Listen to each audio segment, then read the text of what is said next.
want to be a winner, not only have to understand how to win, but to understand how to consistently win. We're the freaking New York Jets, so we're built for this shit.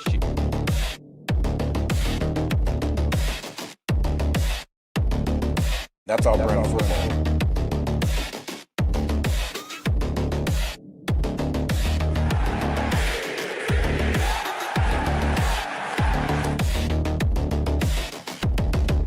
If you want to be a winner, not only have to understand how to win, but to understand how to consistently win.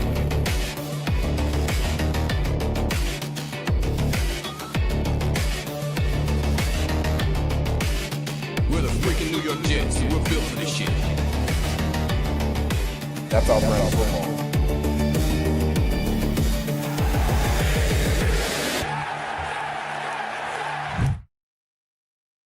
Good evening, everybody. Welcome to the Nick Shine Show. I am your host, Nick. Pleasure to have you here with me. Sorry for the delay, but I'm not going to lie. I'm a fan. You guys know that. Jake's not only a friend, I'm a fan of the show. I'm a fan of the program. So if there's that sort of entertainment going on, I'm going to watch first. So appreciate all of you for being here. But this is the time of the show where the bass gets turned up, you roll the windows down, and enjoy the soothing sounds of the one and only Blitz BK. It's got me.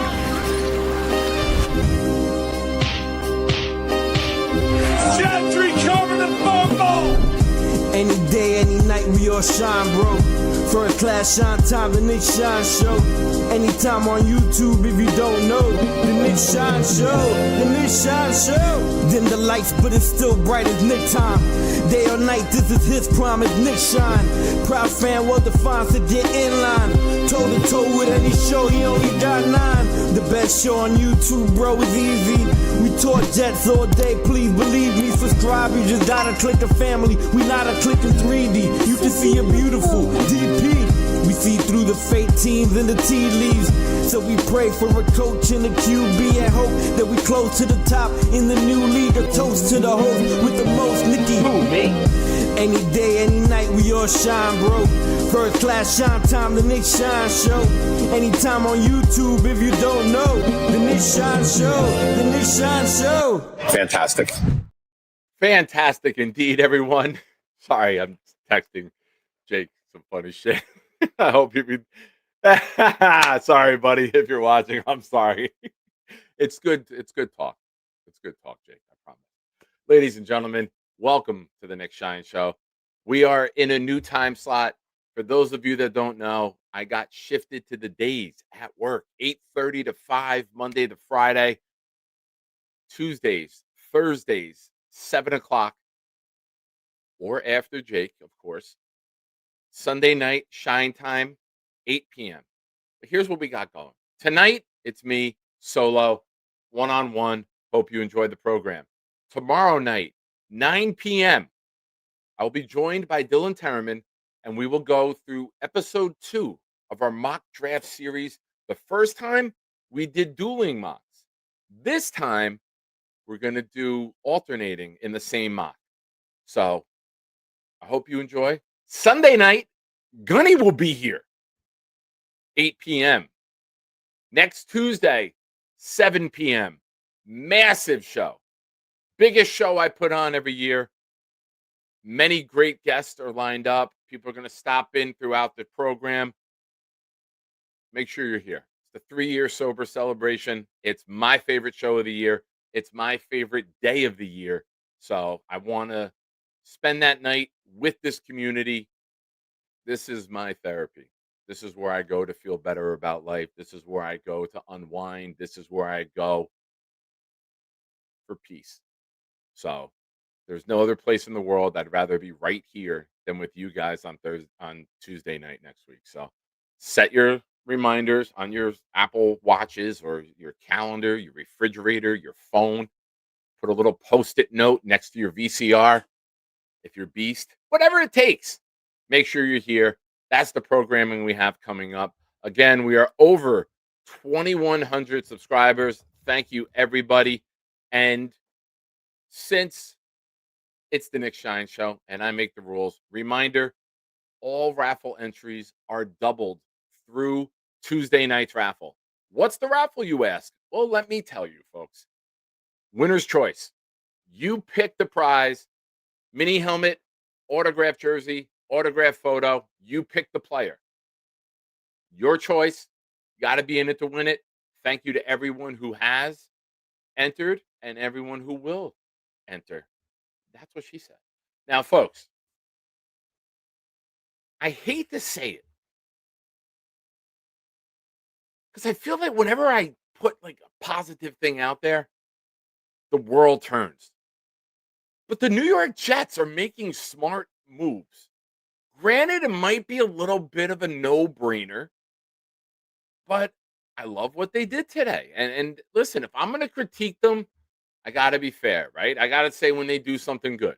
And if I'm going to say that I didn't like how Aaron Glenn strung out the coaching decisions throughout the entire month of January and into February, there we go. Now, we're going to have to compliment them. The Jets exercised the exclusive restricted free agent tender for both Jawan Briggs and Marcelino McCrary Ball. Briggs is one of the best finds the Jets have had in a while. Key piece for 2026. That's from Zach Rosenblatt. Now, many of you know how big of a fan I am of Briggs. And I have been very vocal that he came in, he did a nice job, he had 4 sacks, he was good in the run. He can't be your best defensive line. Granted, he can improve maybe and get there, but you need other guys as edge rushers to step up. You need other guys like Sweat, maybe an upgrade from Phillips, who can collapse the pocket on pass rushing situations and make him even better. I think that with Dunbar coming in and Dunbar coaching this defensive line, I think Briggs can improve even more. I think we're going to see a very good season out of Sweat in the middle of the defense, but I want more. I'm greedy.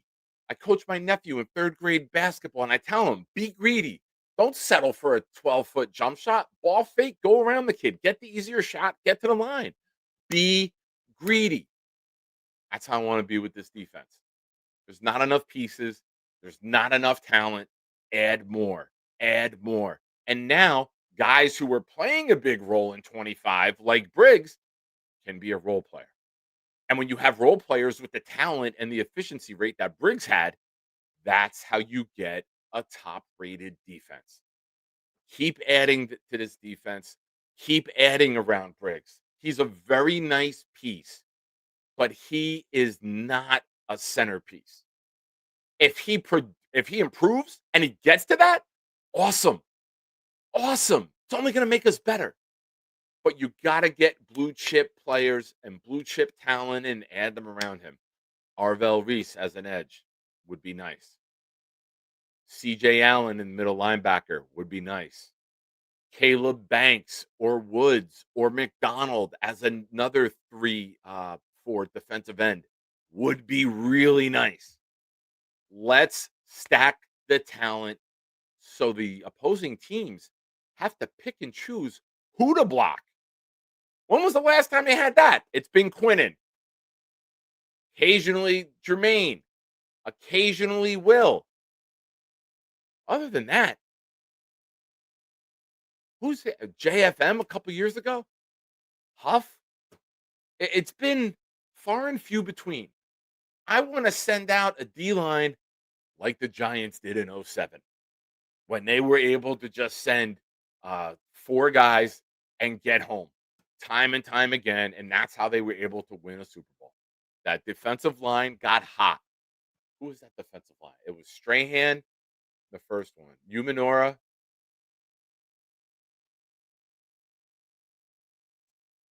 Strahan, OC. I don't think Pierre was there yet. I think Pierre was the second one, right? JPP. Was he with the 07 team that beat the undefeated Patriots? Shout out to them, by the way. Cheers. I say this all the time. Justin Tuck. Thank you, Justin Levine. Good call. Tuck was that JFM type, right? He can go inside or outside. Shout out to the 1 seed, Kyle Clifton. But that's what you need. You need guys who could just get to the quarterback. Then you can't pick who to double, which frees up other guys so they can succeed.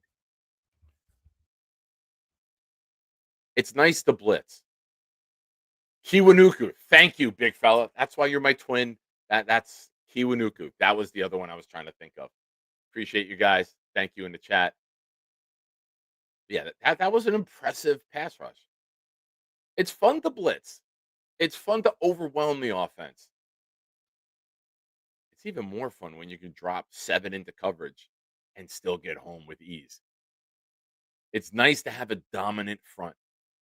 And I want that. I want to be the bullies. I want to be the badasses. I want to be the team. All right, we got to run 12 personnel because we can't block this front. The New York Jets are too powerful up front again.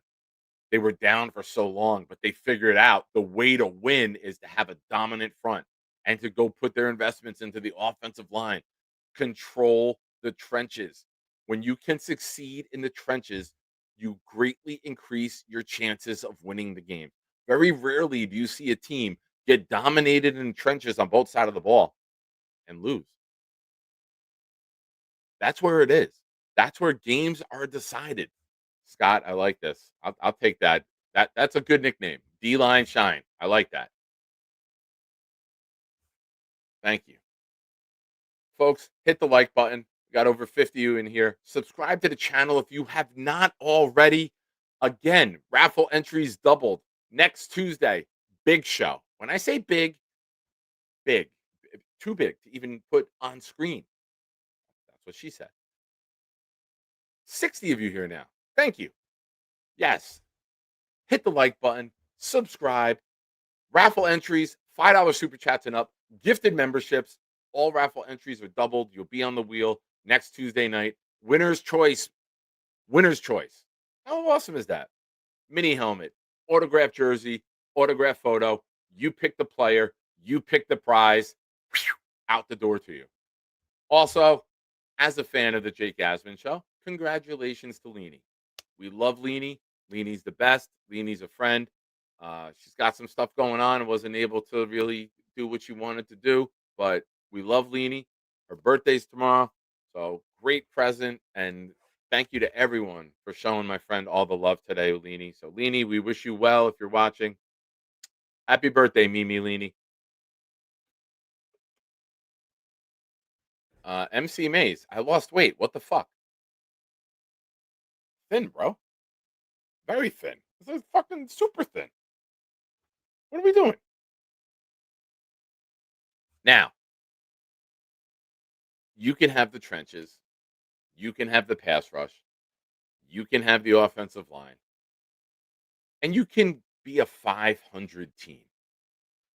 But to get over the top, you need the quarterback. You need the quarterback. I don't see that quarterback. Even if you drum up, and I'm very positive, and people in the show, in the chat who've been watching this show for a very long time will tell you, it's nauseating how positive I can be at times. I don't see a playoff run with any of the quarterbacks that are available right now. None. I just listen. I hope I'm wrong. Boomtown, make a note. Nick hopes he's wrong. But I'll tell you this. If you complete the offensive line, if you hit on these first couple picks on your defense, you could be in a situation where you could be confident. You could be in a situation where we would love to hear midway through, later in the year, a quarterback away. That would be tremendous. And shout out to everyone who uses air quotes. Now, I will say this. I'm still putting Kirk Cousins at the top of my list. And here's why. Our offensive line provided plenty of time to throw for Fields, Taylor, and Cook. There's 3.5, 3.7, 3.28.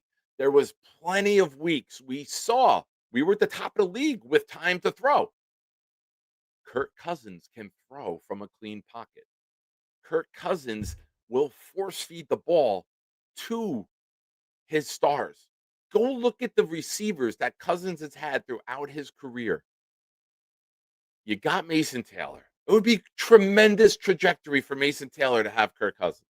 You got Breece Hall out of the backfield. You got the ball to Bijan Robinson this year quite often. Garrett Wilson would have his best year by far. Yes, I'm saying by far.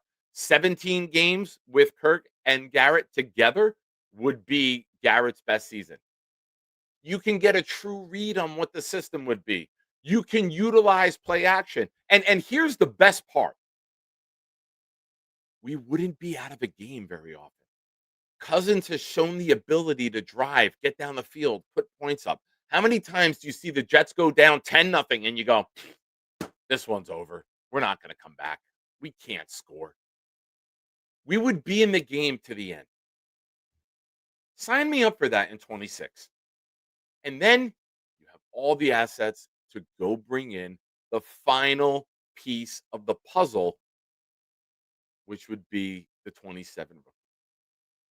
So I'm a big fan of Cousins. Murray worries me. I know there are people who are rooting for Murray and want Murray. I get that. I don't see anything wrong with it if Cousins goes somewhere else. I know the money makes sense. And for a team that has $91 million in dead cap, that could be a major factor. I'm not dumb. I realize there could be intrigue to having a quarterback with that low cap number. 1.3 million for a quarterback? Okay. Giants did it this past year. But what did they do?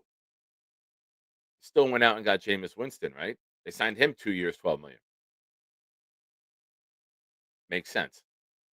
Have a fallback plan. Do I want to use a draft pick on Ty Simpson? No. Whatever version of you want to use, insert it here. No. Why? I love the quarterback class in 27. I think that if Ty Simpson was in the 27 quarterback class, or if those quarterbacks were now, we'd be talking about Ty Simpson as a third-round pick. That's how good next year's class is. I know what people say. I know what you're going to say. Well, sometimes they fall off. Look at this year. Nussmeier, Klubnik, they fell off. I know. They did. Because I think people rated them on what their trajectory was going to be. Dante Moore would be a top 2 pick if he declared this year. Manning would be the number 1 pick overall this year if he declared. Mensa, Dom C has Mensa would have been number 1 for him this year if he declared. Not everyone's going to fall off. Some of these guys are going to improve. I would just rather put my premium investment there. Because you know what the ultimate New York Jet thing would be? Draft a quarterback, 16, 33, Christian Hackenberg. Never sees the field. Next year, you bring in quarterback in the first round.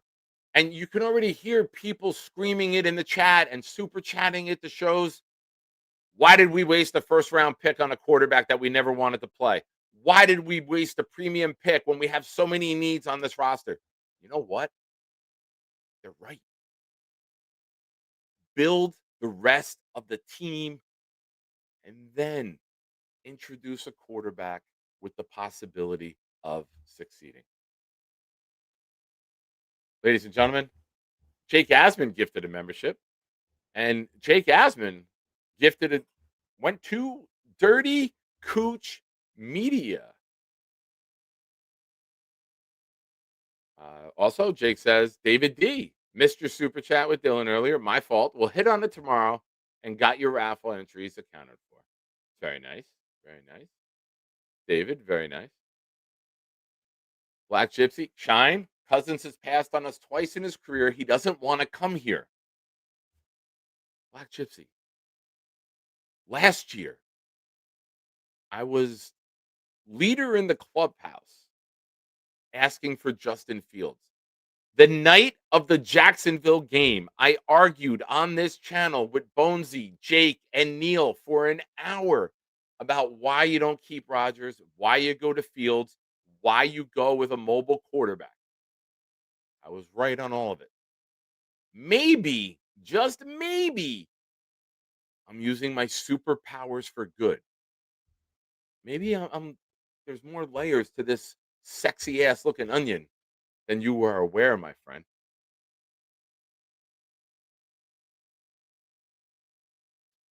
Mark says, would you go for QB with these stats? He's available. 3,300 passing yards, 23 touchdowns, 8 interceptions through 14 games. He's completed 315 of 44, 60, almost 65% for a 94.1 passer rating. Would I take those statistics for the Jets? Absolutely. Go ahead, Mark. I'll keep an eye on the chat. Let me know who the player is. I'll take the statistics, but I'm not going to just take the statistics without knowing the player because I've seen Ryan Fitzpatrick have a better season than that. You know, you can catch lightning in the bottle as a quarterback.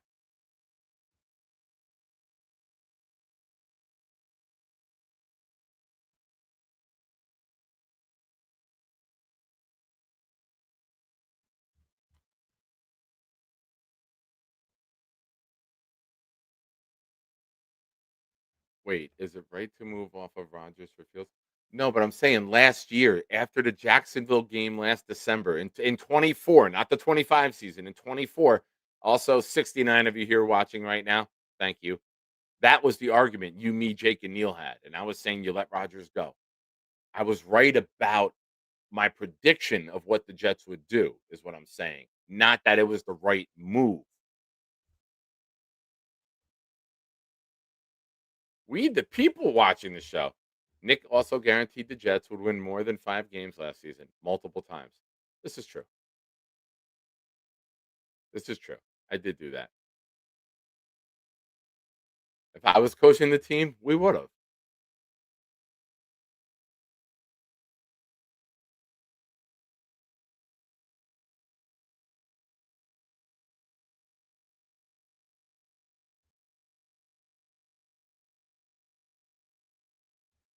Trying to look at the chat. Again, folks, hit the like button, please. We have 69 of you here watching right now.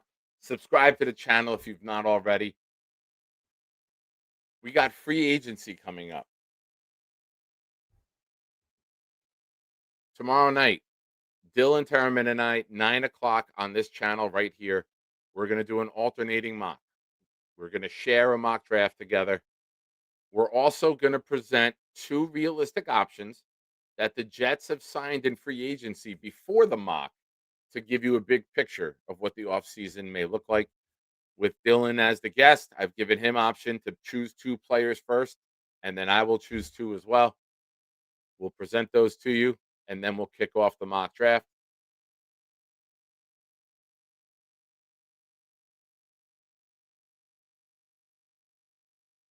Bonesy, hold on. Timeout, Bonesy. I know you're about to play basketball, so call for the timeout here. Rodgers didn't take a team to the playoffs. Rodgers just joined a team that continuously goes to the playoffs. There's a big difference, my friend. I love you, Bonesy, and I'm sure we're going to get into this the next time you call, but that's the reality of it. They make the playoffs with or without Rodgers. They made the playoffs with Kenny Pickett. They made the playoffs with Mason Rudolph. The quarterback doesn't determine the Pittsburgh's success year in and year out.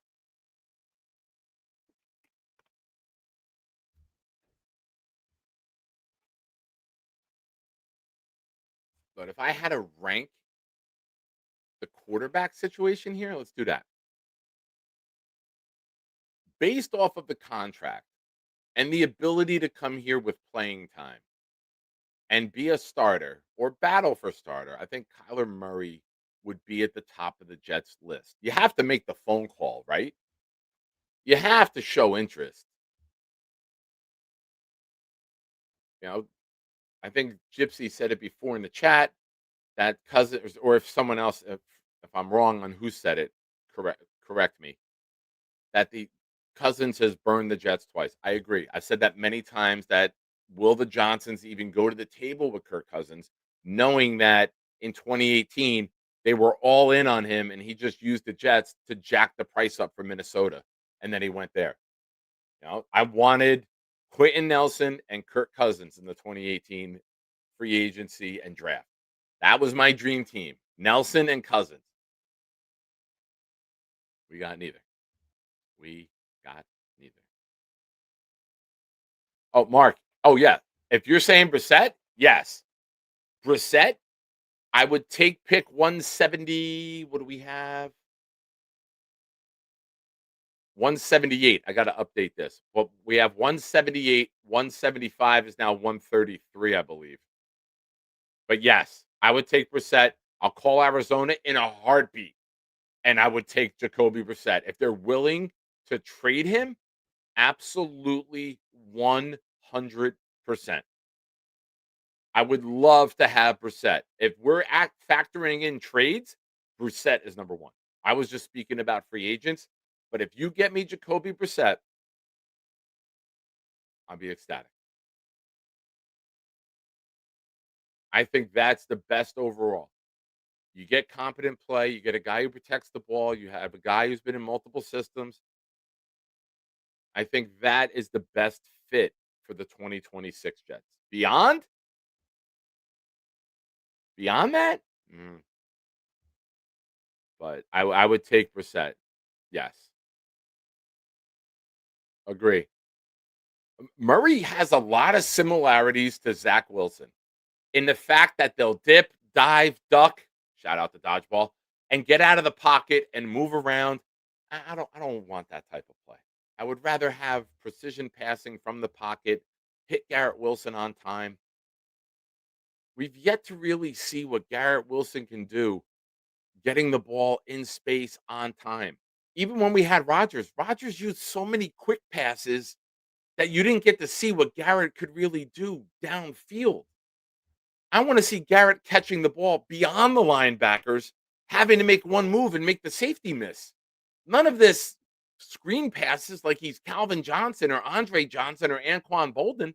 That's not how you utilize Garrett. Get him downfield. Get him past the linebackers. Then let him cook.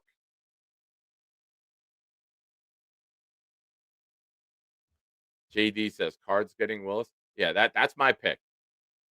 I know I'm not the only one with that, but that's my pick. The minute that LaFleur got the job in Arizona, I said that he's going to go there. You go LaFleur to LaFleur. They have their conversations to help one another out. They're brothers, for crying out loud. Even though they're in the same conference, I'm sure Matt wants to see Mike succeed.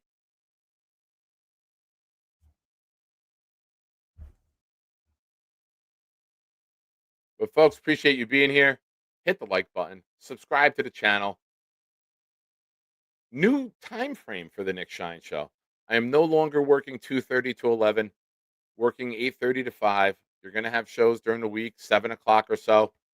Next week, free agency, the tampering period. Why do we need a tampering period? Just fucking start free agency 2 days earlier. The fact that it's called a tampering period, just fucking call it free agency. Why do you got to dress up bullshit and try to sell it to us? It's free agency. I don't know why that bothers me so much. I don't get it. Where are we at? Let's check the likes. We got 63 of you watching. We are at 51 likes. If we get to 60, I'll drop the call-in link. Or 5 gifted memberships. We'll get the call-in link dropped right now. Black Gypsy, you're calling me out in the chat. I'm calling you out now. Also, it's remarkable with the salary cap in the NFL that the Cowboys can restructure 3 contracts and free up like $60 million. It's wild that you can go from like no money available, just like, oh, poof. Salary cap's a joke. What's the point of having a cap and signing contracts if you could just restructure the contract year after year after year? If you're giving a player that money and that structure, there should be a minimum before you can redo it. Patrick Mahomes has redone his contract every goddamn year.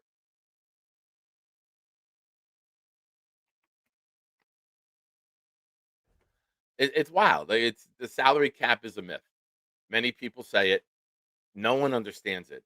People at Over the Cap, whose job is to study the salary cap, and that's their job. The website is tremendous. I love it. It gives us so much information. But if you ask me, how do they get to that? I have no fucking idea. You sign a contract, but you have all these different languages in it that lower it or adjust it.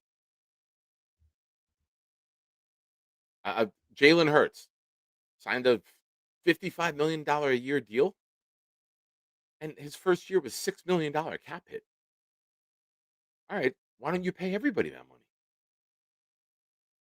Yeah, this hurts. This hurts. And that that's the beauty of a Kyler Murray deal, right? You don't have to give them void years. That's something I'm keeping an eye on next week as the contract information comes out and free agency starts. What's the actual language in the contract? What's the actual financials? Are we loading up void years again? Because I don't want to get to the point where $90 million in dead cap eats up everything that we have. Well, just think if we had $30 million in cap, we'd have $140 million available this year in free agency. We would be the biggest players in free agency by far. But the dead cap ruins us.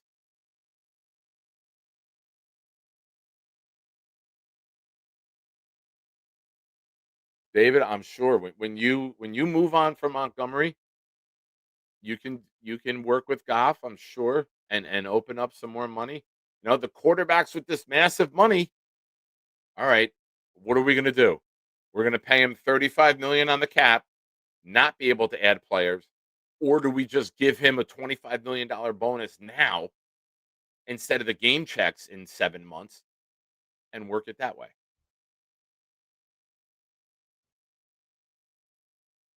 Daniel Meehan, the salary cap is not a myth. Ask Dolphins fans.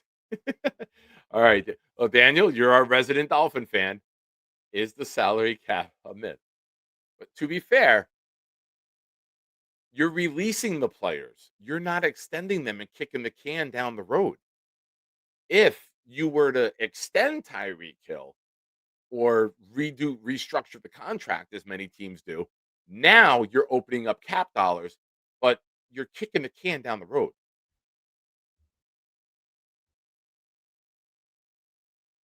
I know, Knob. I shut it off the other day and it kicked back on. It auto kicked back on. All right, here's what I'm going to do. Let's see, where are we at with likes? Shout out to Sean first, becoming a member of the channel. Thank you, Sean. I appreciate you, my friend. You're in the raffle entry with 2. Yeah, I don't know. I'm seeing it happen too, and I don't know why, Knob.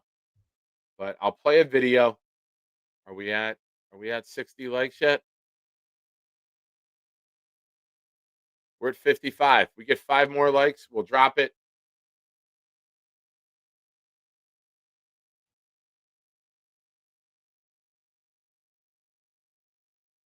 Yeah, I can't entertain the thought of Tua. We'll take the guy who can't win below 45 degrees with the team that can't win in any weather. No, thank you. It's a match made in hell. And on a human level, I don't ever want to see happen to my quarterback what we've seen happen to him a couple times as the Dolphin quarterback. I didn't want to see it then. I don't want to see a player get hit. I don't want to get a rooting interest in him. He starts to play well, then he takes a hit, and then it's something awful. I don't. I I hope he's made enough money to live comfortably for the next couple Tua generations, but I don't want to ever see that. I can't support that. Max, You're not allowed to use the call-in link till you put other comments in the chat besides call-in link.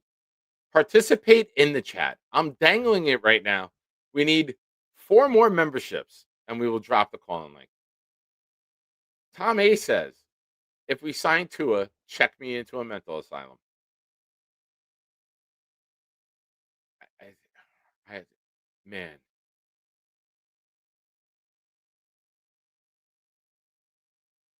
I don't even know what I would do if we signed Tua. It would be so. It wouldn't be anger. It wouldn't be a rant. It would be so disheartening. We just said about getting the ball downfield. I don't know. I think Tua is going to be an absolute disaster without Mike McDaniel. I think Mike McDaniel devised his scheme to get the ball out of Tua's hands as quickly as possible. I don't know if Reich will do that. Reich seems old school. Let's throw the ball downfield.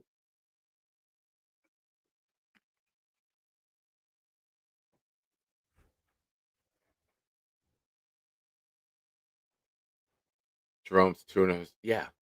You know, Tom Ace could be with Tua in the nursing home or the asylum. Sometimes it's just a matter of going through a door and you're in that building together.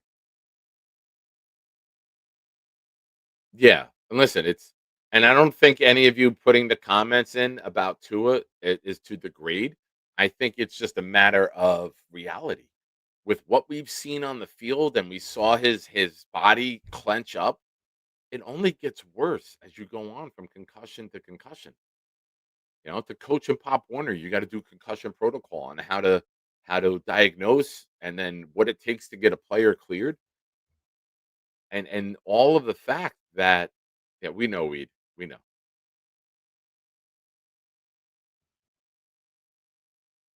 We know. Sean, can we just be a 9-8 team for the love of the football gods? I hope, man. I hope we really, really get there. I start with building the line in the trenches this year, man. I keep hammering that home. Build from the inside out. If you're not good up the middle, who gives a shit what you have on the outside?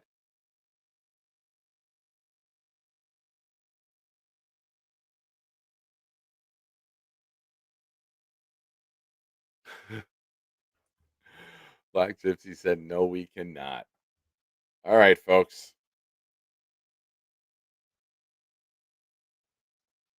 Oh, where are we? All right. You can only click into the show if you've commented in the chat throughout the show.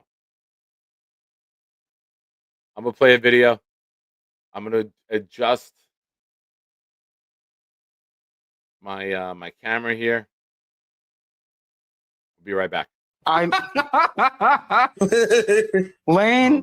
Thank you for letting us know. It's a common thing. So, how do you feel about Jermaine Johnson? How do you feel? You think that they could come out in the first half or second half?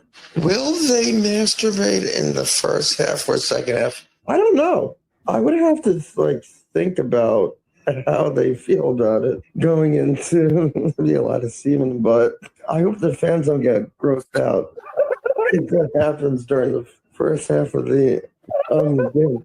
Is that me? I look like I got my teeth fixed. 2, 7, 11. I love the Jets. Hey, Lane, what are you doing? Yeah. Do a backflip. Do a backflip, Lane. Bye. Lane. Bye. All right. I'm back. I'm much brighter for some reason. Holy shit. Damn it, Knob. Why you gotta make me change everything? I look super white right now. There's only one thing I could do that makes me look even whiter. What's up, Gypsy? Listen. That intro. Listen. So I have a take that's gonna piss. I'm sorry. While I was gone, before we get going, Eli gifted 5 memberships. They went to Max's New York Jets, Black Gypsy, Green Truth Dave, NYJ for Life, and Board Fat. Thank you. Sweet. Eli shit. And Black Gypsy, before you argue with me, thank Eli. I just did. Eli's the shit, bro. All right, I didn't hear you. Gang. So Shout now out to Sailbots for a $2 super chat. Appreciate you. I'm gonna piss everybody off, including you, especially you. Oh, With tell the me quarter- more. Why are we? Are we in a I'm- relationship? Because that's when I usually get really angry. Exactly. All right, so I'm gonna give you some stats, right? What you got? All right, 2025. 3,897 yards, 28 touchdowns, 11 interceptions. What year? 2020, last year. So Okay. 2024. All right. Last year, 3,322 yards, 24 touchdowns, 7 interceptions. All right. So for the last 2 years, this quarterback has put up 20 plus touchdowns, over 3,000 yards. Okay. All right. Is there anyone in free agency right now that can do that? That's gonna be, including Kyler. I think No. The answer is no. Cousins can. I mean, I think Cousins can. Like, if you're giving Cousins 17 games, yes. I mean, he's shown the ability to throw and get it to all levels. He's not mobile. But I'll give you Cousins. I'll give you Cousins. All right. Now, here's the question: is Cousins better than Aaron Rodgers? Is Cousins better than Aaron Rodgers? The answer is no. That's a quick no. Like, we'd have to think about that. I'm like processing that. Like, that was presented. Yeah. All right. So, the initial decision to get rid of Aaron Rodgers was the worst decision that was made by AG. All right. Well, now wait. Let me take that. Wait. Wait. Let me take that because I know you're going to go to other points, and we'll forget about this one. Go ahead. With those statistics, we only had 5 wins. With those statistics, we had 0 run game. Okay. So there's nuances that come with just the statistics. You can read me the numbers, but the football eye knows. So we'll add nuance. Things weren't good under Rodgers. We'll add nuance with Tanner as our OC, and that was calling the plays. There would have been more run plays this year with Aaron Rodgers there. Like, we had no idea what Tanner was going to do. And wait. Had Rodgers been there, he could have led Tanner the right way. He could have taught him some offense. Because without any offense being taught to him, Aaron gave you 28 touchdowns the year before, which we didn't even come close to this year. But we had like no rushing touchdowns because he checked out of everything to throw it when they got down there. Still. So it's not like you had 28 touchdowns passing and like 15 touchdowns rushing. And we still had 5 wins. Rushing touchdowns. And we still had 5 wins. 2 more than we got this year. So, in retrospect, really bad decision by AG. Because had we stayed with him and gotten 28 touchdowns this year with the team, we would have maybe had 5 to 6 wins. We would have been a better team. You understand why Rodgers was gone, right? Like, Glenn didn't want his young offensive coordinator dealing with the veteran quarterback who's going to override everything he wants to do. Who's going to check out of all the plays. Who's going to teach the young OC to be better? Like, there were way more upsides than there were downsides to keeping Aaron Rodgers, and now we suffer from that because no one in the draft or in the free agency with them though too. Like, you're acting like we were a 12-win team with them, and then we weren't. We weren't, but we had no reason to get rid of him. That was my thing. I disagree, and not my opinion, but from the Jets side of things, I'm going to speak from the Jets' perspective. Okay, let's hear that. Glenn didn't want to build his regime with a bigger personality at quarterback who was at the end of his career. Okay, that's obvious. Do you agree with that? Well, you don't agree with the take, but you agree that that's an opinion that probably Glenn had, right? Ben Cousins shouldn't be on the list of quarterbacks this year. Why? When has Cousins ever been that? Cousins' career is over. His career is pretty much done. If he's not better than Aaron Rodgers and Aaron Rodgers is over in y'all opinion, then Cousins' career is over also. It was a bad decision. My take on Rodgers is not Rodgers' play being over. It's what comes along with Rodgers. And it's not knowing the system. And it's not giving the ball to the running back. And it's checking out of the plays. And it's Aaron Glenn wanting to be controlling the team and then having Rodgers there who will go to ownership. And I think they wanted to avoid the drama. And I think they wanted to avoid and you think that would have been less drama than what happened to him this year? Like, think of it, it's so funny. Dude, we had Like 5 wins though with them. Like it's not like a magic eraser. And all like, all right, right, so 5 wins in context. Olu got hurt. The line got hurt. The running, like there was so much going on with Aaron Rodgers and that team that year. What's the name getting fired in the middle of the season? There's so many more excuses we could use to keep Aaron Rodgers that we're not going to use and just bullshit our way through it. It was a bad decision. We should be able to have the balls enough now to say it, that AG made a bad decision getting rid of Aaron Rodgers, because Aaron Rodgers this year had more touchdowns than I think our whole offense had by himself on another team. So when we're talking about it, like now we're going to go get an old quarterback or Brissett or some bum, when Aaron Rodgers could have been here, it was a bad decision. And all the non-truthers need to turn it around. You need to apologize and say, you know what, we were wrong. Aaron Rodgers deserved to be here. He deserved to be here. He didn't do anything bad enough for me to get rid of him, because if AG got another year after what he just did, Aaron Rodgers should be here. Like when we look back at it and think of how clown and bad of a season this was on offense and defense, Aaron Rodgers would have made that better. And now we're going to look for somebody worse than Aaron Rodgers for a team next year, and we're supposed to have hope for a team next year? Come on, man. Like, Detroit's defense wasn't good for years. And now he's going to, if we get Anzalone in to make the defense better, he's an older stop with version that of, fucking name, please. he's an older version. The way this defense is playing 3-4 press man or 4-3 press man, is still going to get beat on play action. It's the design of his plays. When he got beat in the playoffs, that's how they beat him. They beat his man press every single time, tight end, open. From the season started, and they were saying they were going to mix Glenn's defense with Wilkes' defense. My first thought was, and I said it on Jake's show, the second game after we lost really bad, we're going to get beat in play action all year. Wilkes is over. And Wilkes is running Glenn's defense. Like that's what Wilkes is doing, mixing his defense with Glenn's defense. Now Glenn is going to mix it with Duker, and it's going to be the same thing with just a different formation and maybe better players.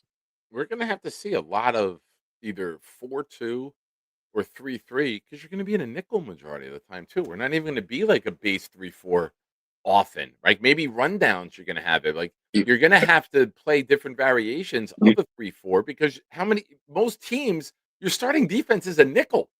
You're not going to see 3-3-5s. Just look at what Aaron Glenn plays. Look at what he plays, bro. Like you have a blueprint for everyone that's wishing what the defense could be. Look at what Detroit's defense was, which was a 3-4-4-3 hybrid man defense. Yeah, it's the same defense he's going to try and play now. They were not good. Well, like this year with our running game, our players willed some of those yards to get the yards that we got. It wasn't that the offensive coordinator, the running back coach, was so good. It was those guys were better, and they just got what they got. It's the same thing you're going to get out of this defense. If the players are really good, you're going to have that spike of that year where they're good, and then they're going to fall down, or they're not going to be good at all. I don't see a Glenn defense being able to go up against any good offensive coordinator and win. But yeah, y'all were wrong, and that's my point that I'm kicking now. I'm saying it to everyone. Put some respect on Aaron Rodgers' name, because we were wrong with that decision. Argue it. Give me counterpoints at another show. Write up all of them that you got, and I can go. I tell you now, like we had him and didn't win. We had him with Garrett and Devontae and won didn't win 5 games. Over 5 games. 5 games. Wait, I'm not done. We had over 5 games with 15 points or less, which was worse than the year before when we had Zach. Like it was fucking inept at times. And this year was. Hold on, you told me to present points. I'm doing it. Go ahead. He never let the run game work. He checked all the passes. He didn't throw the ball downfield. He wanted all his safe passes, the quick routes. He wouldn't throw the ball over the middle. When he did throw the ball over the middle field, he got fucking picked off in Buffalo multiple times. Like there are things he's not good at, and he wants his comfort zone. And I don't think Glenn wanted to deal with that. As a new coach coming in, he wanted the clean slate. He knew the rest of the team wasn't ready to win. Pittsburgh's defense was good, right? They had a bad start to the season, but they got better as the year went on. Our defense was not very good all season. So I don't think that you can look at Rodgers and him squeaking into the playoffs just because the fucking Baltimore kicker missed a kick in the last fucking week of the season. And who has a better offensive playoffs? Who had a better offensive squad, Pittsburgh or us? We had some of the worst quarterback play of all time. It's not a take the quarterback out. Who had better players, Pittsburgh or us? Metcalf versus Wilson. You can either say Metcalf or Wilson. It depends on how you like a receiver. It depends on your scheme, right? If you're throwing a vertical scheme and you want to use Metcalf, you want to use Metcalf for quick passing, a guy who's big and physical, can break tackles. Yeah, you prefer Wilson. All right, you prefer Metcalf. If you want to throw the ball downfield and you want a guy to get out and open in space, which Rodgers never let him did. I think 80% of Wilson's passes were caught 5 yards or closer to the line of scrimmage. He wasn't getting the ball downfield very often, man. Rodgers that's him. It's doing all his checks to change the routes. Rodgers also said that he ran the plays that were given to him. So it's. Wait a minute. You think he worked the play clock doing all so of you think every play was changed? Every play was. Dude, you watched it. How many times did the play clock run down to almost zero because he's adjusting it? Yeah, and how many times was a bad play given into him that he knows is a bad play that was going to get stuffed? So like. You brought in a coach that wasn't a coach before. You had somebody experienced. You got rid of him. Now we're attempting to do the same thing that we just got rid of, but with somebody worse. Obviously, your first decision was wrong because now we're doing it in the second time with worse players available to us. It was bad to get rid of Aaron Rodgers. It was bad to get rid of Aaron Rodgers. Every decision they've made, aside from hiring Chris Banjo, has been a redirection from the original. You had one shining star in Chris Banjo, and the rest of your team was a natural disaster on offense and defense. Some of the worst we've ever watched. The announcers made fun of us this year on a level that was never available. Our quarterback play was awful this year. It did not work out. The move. So like Fields or Rodgers, bro, and then now Cousins or Trubisky or McKee or Murray or Carr. Come on, man. Rodgers is better down the road to the rookie, man. Rodgers better than all the guys. Maintaining. It's treading water. I would have rather been bad with Rodgers this year and then have him next year to bring on whoever we're going to bring in. Because it would have still been 28 plus touchdowns or 20 plus touchdowns and some offense. You would have seen better. It would have been better. It might have been great, but it would have been better than what we saw this year. So that's what I had to beef about for this week. Next week, we'll find a new subject. I'm sure. I'm sure we will. I always look forward to it. Never know where the conversation's going to go with you, my friend. Gang, gang, bro. Hell yeah, bro. Take care, buddy. Once. Next up, we got Kyle Clifton. What's up, my friend? I mean, when Gypsy talks, people listen, right? The problem really began with the hiring of Glenn. It's 2020 hindsight, right? Like, I think that if Glenn was more secure, he probably would have tried to keep Aaron Rodgers and would have tried to win with him. A bird in the hand is worth two in the bush. It's trite but true. Like, it's hard to find guys that have the mental part down, and Rodgers has the mental part down. Fair. And these guys don't grow on trees is the other thing. So the fact that Glenn thought the answer was Justin Fields, in retrospect, we know that it's alarming and it informs us a lot about who Aaron Glenn is, right? Like, I don't think anyone wanted to begrudge Aaron Glenn the chance to build from the ground up and have a young quarterback and develop him, right? Because that's what you get when you hire a new head coach and you give them the kind of power that they gave Aaron Glenn. It's just that, Atlanta, to continue what I was saying on Jay shows, this is such a bad menu of options. there is no escape hatch. Right? Like, if you can't draft your quarterback, this is what you're fucking left with. Yeah. So, like, you have to make the decision now. What is trading for Tyson Bagent worth? Because they're asking for a second-round pick. I'd rather just no, I'm not giving up a 2. I would rather give up a 4 for Brissett, and I would get close. Not that I want to. Let me clarify that, because people sometimes only have selective hearing and hear 2 words and flip out in the chat. Oh, believe me, I know. I got it in the chat before. Than Tyson Bagent. Like, Brissett has played. I don't want to give up a 2, but if push comes to shove, I would rather choose Brissett to come in and be a starter than roll the dice on Bagent or McKee. Right. I mean, you can say that you've always hated Tua, but he's quite frankly a middle of the pack option in this I rogues just on a gallery of human level, candidates. man, I don't want to see the guy play anymore. I said this when he was with Miami, I like he's I one said hit away from it being like really, really an awful quality of life. And from just a human level, like I've said this the last 2 years, ever since we saw him lock up on the field. 1,000%.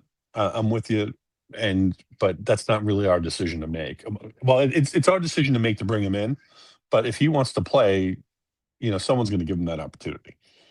Um, Okay. I don't know what you do. Like, I I actually think that Mariota is the answer, and I've been saying that pretty consistently. He's in the mix, right? Yeah, Like the names that the Jets should be reaching out to for me are Cousins, Murray, Mariota, Trubisky, Minshew. If you want to go trade market, Brissett, like those are. I think I'd be surprised if one of those 6 names are not the Jets quarterback to start the season. I think you definitely explore the trade market. You don't know if you're going to be able to find a match, but like, there's not a real imperative to win this year. I mean, there is for Glenn, but like from the fan base, like, well, I think we're very realistic about what we're about to see. Like, it's it's not happening, right? Like, I think it could be worse than this past year. But I don't, because I think any of those quarterbacks that we mentioned can read a defense and get rid of the ball, and Fields just didn't do that. And how many times did we see him just hold the ball? We saw the breakdowns from Nania, from Joe Blewett, from others all over Twitter. Guys were open. He just didn't either know how to read the defense or know the offense. Like it's one of those. Like I've said this before. I need a 30 for 30 on the Jets offense of this year. Like I need someone to say honestly what the problem was. Was it Fields not learning the playbook? Was it what was it? What was it? How do you not throw the fucking ball when guys are open? Do you I not know have where they're going to be? Is there too many options routes and you weren't on the same page? Was the chemistry off? Like, what is it? Real yeah, quick, Knobcraft with the super chat said, "Is a mistake to get Rodgers in the first place." You can go with that route too. That's I have no issue with that take. Thank you for the super chat, Knob. I appreciate you. But for all of I you don't in mind the taking big chat, swings. real quick, for everyone in the chat who's complaining about like the Rodgers talk, the show goes where the callers take it. If there's no callers, the show goes where the chat takes it. If you want to change the direction of the show, click the link. Very simple process here, folks. Yeah, I mean, I don't mind taking big swings, and Rodgers was a big swing. I Very big, right? But Yeah, that was a team that, with that defense, with the coaching, we thought Salah was on the come up. We were ready to win, and we thought we were a quarterback away. I actually thought that Gutekunst did a great job of extracting value for him. Seeing as how I didn't see any other suitors really that were realistic. No one else took the private jet out to Malibu. Yeah. But like, I'm hoping that we'll be able to bring in a free agent veteran, explore the trade market, see if we can mine a little value there, and bring someone in the middle rounds and get a look at them at some point. But we're not winning, so like, temper your expectations. Like, it sounds like Cousins isn't coming here, right? So, like, I don't know. Like, people are like, oh, two. Like, yeah, I don't. It's not my first choice either. Like, I don't know what to tell you. Like, this is a cavalcade of bad choices that we're left with, and it's all starting from the top because this guy came in. He made the decision to move on. No one could begrudge him that. But then he exacerbated by choosing Fields, which we all saw how that blew up. Yes. And then he fired half a dozen coaches, including a guy that might be a bright young offensive mind. Yeah. That was a mistake. Turner and Engstrand are both going to have great success in this league long term. And we saw what happened in game with Flint. So to me, we haven't eliminated the major problem. And the major problem is the guy who sits atop the organization. So I appreciate your time, Nick. You too, Kyle. Good luck to you, my friend. I got you going a long way. Folks, call lines are open. Appreciate you being here. My God, everyone. Love it. It's March. We're a couple days out from free agency. And we're all arguing. Jets are back, baby. Jets fans are on top. Can't stop us.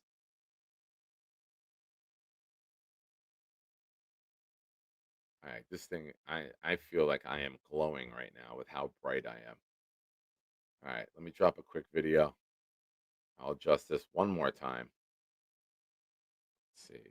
You know what? Since Knob gave a super chat, I'm going to play not all of it, some of it.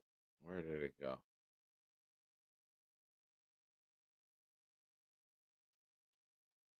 Be right back. How's it going, guys? Is this your masturbation uniform? Oh, stop it! He's Charles. I come here today bearing gifts. Not from me, from Knobcraft. Knobcraft has sent you many gifts. I don't know what they are. It's drink Cheerwine soda. Now you gotta put it on. Hold on. Don't get ahead of yourself. We gotta go one gift at a time. Go to camera, please. Smile. Pork brains with milk grain. Nutrition facts, 3.5 serving size, 2 ounces. It's only 375% of your cholesterol intake for today. Like material. I think it's Hebrew or something. It's not Hebrew. It's probably Hindi, and it says New York Jets in Hindi. That's very interesting.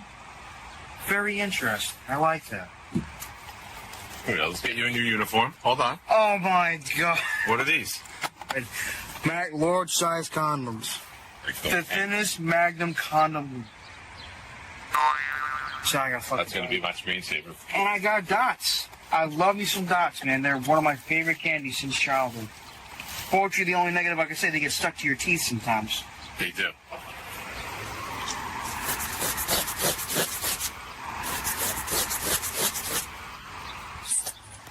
Ladies and gentlemen, we're here with the great Charles Gorman. Charles, you received a Show Me Your Butthole hat, a New York Jets shirt written in Hindi, considering the neighborhood that you live in. You received 2 boxes of dots, a pork brains, 2 Cheerwine sodas, and a box of Magnum Raw large-size condoms, the thinnest Magnum condom, lubricated, for contraception plus STI protection. Charles, what are your thoughts on this gift package that you've just gotten from the great Knobcraft? Well, thank you, Knobcraft, for the gifts, especially with some of the food, but the condoms. You guys really want me to lose that virginity, huh? Well, You want to lose your virginity? I do, to the right woman. Man, so you're the right woman? She didn't respond. I tried, Charles. Probably my favorite gift outside of the dots and the soda is the shirt with the Hindi on it. What's it say? New York Jets in Hindi. New York Jets in Hindi. Absolutely 100%. Sorry if my emotions get the better of me sometimes. I can be a unique individual when it comes to that shit. I say fuckhead, but unique individual also works. Well, Charles, you're a good man. People want the best for you. Now you go get the best for yourself. Go get a job. Nikki, thoughts on the gift package for Charles? I like them all. All right, I'm back. I think the autofocus is off. Is it? Okay. Now, there's a comment from Jay in the chat, 3 siblings, who stays being wrong. He says the box of condoms was never opened. Charles, what is all these porn sites open on your computer? I got cereal. Charles, I'm good. I don't need anything, man. You have all sugar products. I'm fine. Did you use the condoms yet? I did not use any condoms. Do you want to use them, Charles? I'm not going to use them right now. Charles, try one on while Nick's there. I'm not putting one on. Hell yeah. A condom crown. Hell yeah. Don't touch it. It's perfect. You don't, Trying to align it you properly. don't know what to do with these. You've never used them before. Oh, Rick Kent's here. Where is he? Daddy's, my oh my God. I tried to put it on to do a puppet and it broke. So if you want to do a workout? Right now, actually, I'm actually down for that. Actually, yeah. With the condoms on my head. On your other head, Charles. Oh, get out of here, Addison. My ding-a-ling, my ding-a-ling. No, face the camera. Hold on. Oh shit! Go. Do it. 1, What the fuck? 4. If you drop. Oh, Addy, he just farted in my face, dude. Hell yeah. At least your mouth wasn't open. You don't fall when someone's mouth is open. That's disgusting. Should I leave? I am. He farted in my face. Good night, bro. Oh, come on, Nick. Good night. I have a lot of gas tonight. How quickly does pink eye set in? Tom Ace will know. Is it because I farted? Yeah, man, that wasn't nice. I'm sitting there trying to help you work out. I give you a crown of condoms and you rip ass in my face, dude. And you had to ruin a friendship because you can't fucking hold your ass together. I didn't want to. That's because you eat like a 4-year-old with a debit card when you go shopping. All right. I'm sorry, Nick. I really am. He's Charles. All right, ladies and gentlemen, we're back. Couple callers. First up, Lou B. What up, dog? Is anyone not like disturbed by the broomstick in Charles' ass like I am? Time, man. You had to be there. That's the Oh wow! Stop farting. You didn't have to be there for that one. See that? the only way to get him to stop farting. Oh God! All right, that makes sense.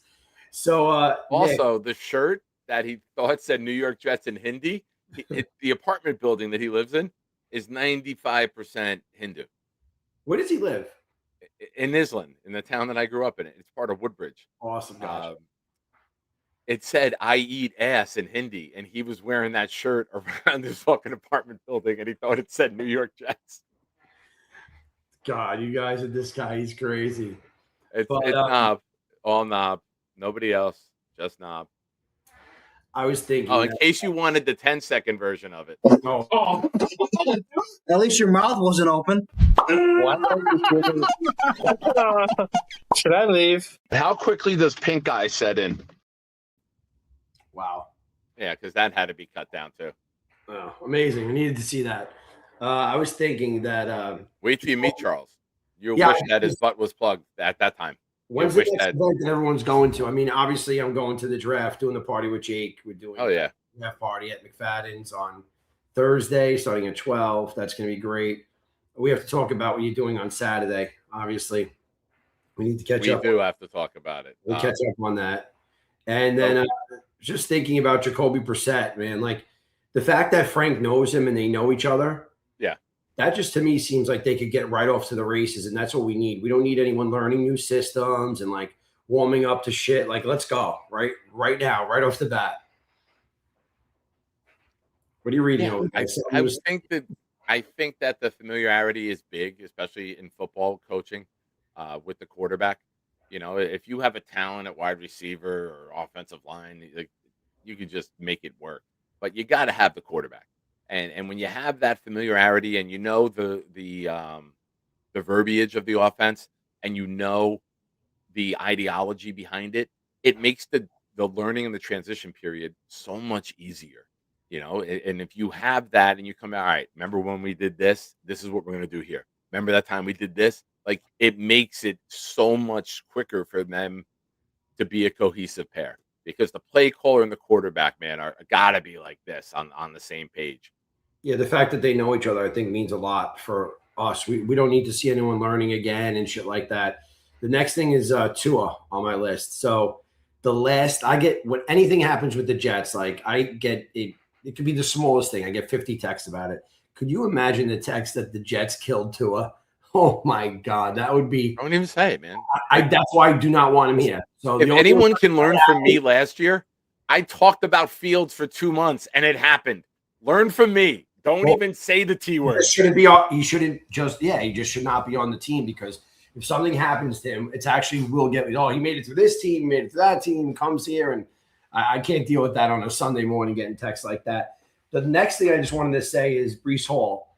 If everyone does not see what this guy is doing, he, today, I follow him, so I read all his stuff, and he's just like a spoiled kid, right? And I get why he's mad, But posting big fat liar stuff, like this is going to get to these guys, they're going to look to trade him. He's working his way to a trade. They're not going to want him on the team. He's told half of New York City that he doesn't want to be here. And I know a lot of people are happy. Oh, let's keep Breece. Oh, great Breece. If you look at his post, from Le'Veon Bell to DraftKings were commenting on his post, like get him out. So there is so much push for him not to be here. I do not think they keep him. And everyone thinking like, oh, we got the running back solved. I do not think it's solved by any means. Yeah. And, ISU says, too, I saw the shitty tweet last night about being all alone. It's junior high girl shit. Listen, bro, you're in the fucking NFL. When you get drafted, you know the rules of being drafted by a team in the NFL. You play your contract. Then they can transition or franchise tag you. This is not breaking news. Stop being a dramatic little bitch. Also, another reason I don't want to retain Breece Hall. This behavior. Yeah, he's going to keep I'm done with it. Like, I don't want that shit on my roster. He's one of the guys that Phillips talks about, and I've been saying this for a while. I mean, I love Love, and I know they're not going to pick him, but the thing with Breece is he is one of those guys in the locker room that's taking the first game that goes wrong and he doesn't get his screens and stuff like that. He's going to be bitching and shit. He is definitely not a happy camper, and he wants out. And the Jets don't need that right now. We just don't. No matter how good he is, we just don't need this shit right now. We're going to be going into training camp, and this guy's going to be pouting. It's not going to stop. Jay Quest is defending it, saying it's not his original idea. It was a retweet. Okay. Yeah, so he went and searched out a hashtag and found the big fat lion. Yes. And then he's sitting there drinking red wine by himself and finding things to retweet. That's even worse. I'd have it rather be a rageful original thought that you later delete. Yeah, he's been telling a lot. How about this? How about this idea? What if Muji pulls off the fucking ultimate trade scenario? They wanted to give us a 4, Kansas City. We said no. They said a 3, right? We wanted a 3. They said no. What if, and I don't think it'll happen, but what if you could take pick number 28? If they don't get Love at 9 and they can't move up and somebody jumps them, all right, we'll take 28 for Breece. Forget the 2 1s. We'll take this one right now on the tag. He's yours. We'll Breece, sign the tag. We'll come up with a contract and we'll move you and let them, and whatever it takes. If you can get 28 for Breece, that would be remarkable. I know it's. There's anyone to trust, it's RGM. I mean, RGM is like, it's like when you get on a plane and that pilot gets you there safe. This is that guy, man. He is going to make it happen. And if everyone does, so Muji has young kids, right? So I see them on the sidelines all the time. He's got like young daughters and stuff. They can recite these tweets that he's doing and say, oh, you know what that really means, Dad? You know what that really means? Because he's saying stuff that maybe our crowd is too old, including myself, to really know. But there's so much shit that he's saying. Like somebody's saying, you saw what he said, right? I'm like, no, explain it to me. But he's been going at it for a long time. And let's not forget the thing he said, I'm not their guy. He said that at a press conference. Does everyone forget that? Like he said at a press conference, I'm not their guy. The ball's on him, right? So he didn't go there as their enemy. They did not like him when they met him. This all started happening, right? So with that in mind, I think it's time for Breece to go, and not as a talent. I think he's a great running back, but we're going to have problems, and it's going to keep on happening. Maybe if he gets paid a lot, maybe he becomes. I don't think so, though. I think he wants out for sure. I think he does. We saw Quinnen have that surge of energy going to a team that hasn't won a playoff game or been to a conference championship more recently than us. It's been twice as long for them. It's been 96 since they were in a conference championship game. Great. You played great the first couple of weeks there. Good for you. That team's a losing organization too. We'll wait to see who you get shipped off to next when you get tired of playing there. Yeah, but he did it right. He let us get paid. Now these other teams are seeing that he wants to leave. So no, he wants to leave. It's different. Quinnen, pay us. Respect. Overpay us. He's our entity. He's our player. That makes sense. I hear that side of it, but it's also like they know he wants to go. Maybe we have to get him a little get a little cheaper than Quinnen. Look what he did for us. We have these picks. It's incredible, the picks that we got for Quinnen and all this stuff. So yeah, and if you can go get another one, I would take it. Listen, I'm not married to the idea of Breece Hall. I've said repeatedly, just play on the field. Why I'm out on giving him a long-term deal. I think you can maximize the value of him and his agent maybe putting these things out there like, oh, he's not happy. Oh, Quinnen wasn't happy. Oh, look what they did. Oh, they moved them. Even if the Jets signed the deal, they showed with sauce. They could still move you if they sign the deal. If you make the right offer, they'll move you. So I'm okay with it, man. Listen, I don't think Kansas City, they're missing a 2 or a 3, I believe. But they just got a 3. I think they have 9 and 73. I would say to them right now, even if it's post-draft, if they don't get Love during the draft, we'll give you Breece right now. Love is not making it to them unless they trade up. You give us a 27-1. I hope 4 first-round picks in what is called the best draft in maybe ever in terms of the hype that will be around this 27 draft class. You give us 4 ones in that draft class, Breece, see ya. The first thing I thought today when they got those picks is, oh, they're going to use that on Breece because there's no shot Love makes it to them. No way, no way, no way, no way, no way. It's not. Love is not making it to 9. They got to go for running back now. Yeah, I mean they're probably going to have to jump New Orleans, right? And there might be other. Someone can take Love. Listen, don't write off the Giants.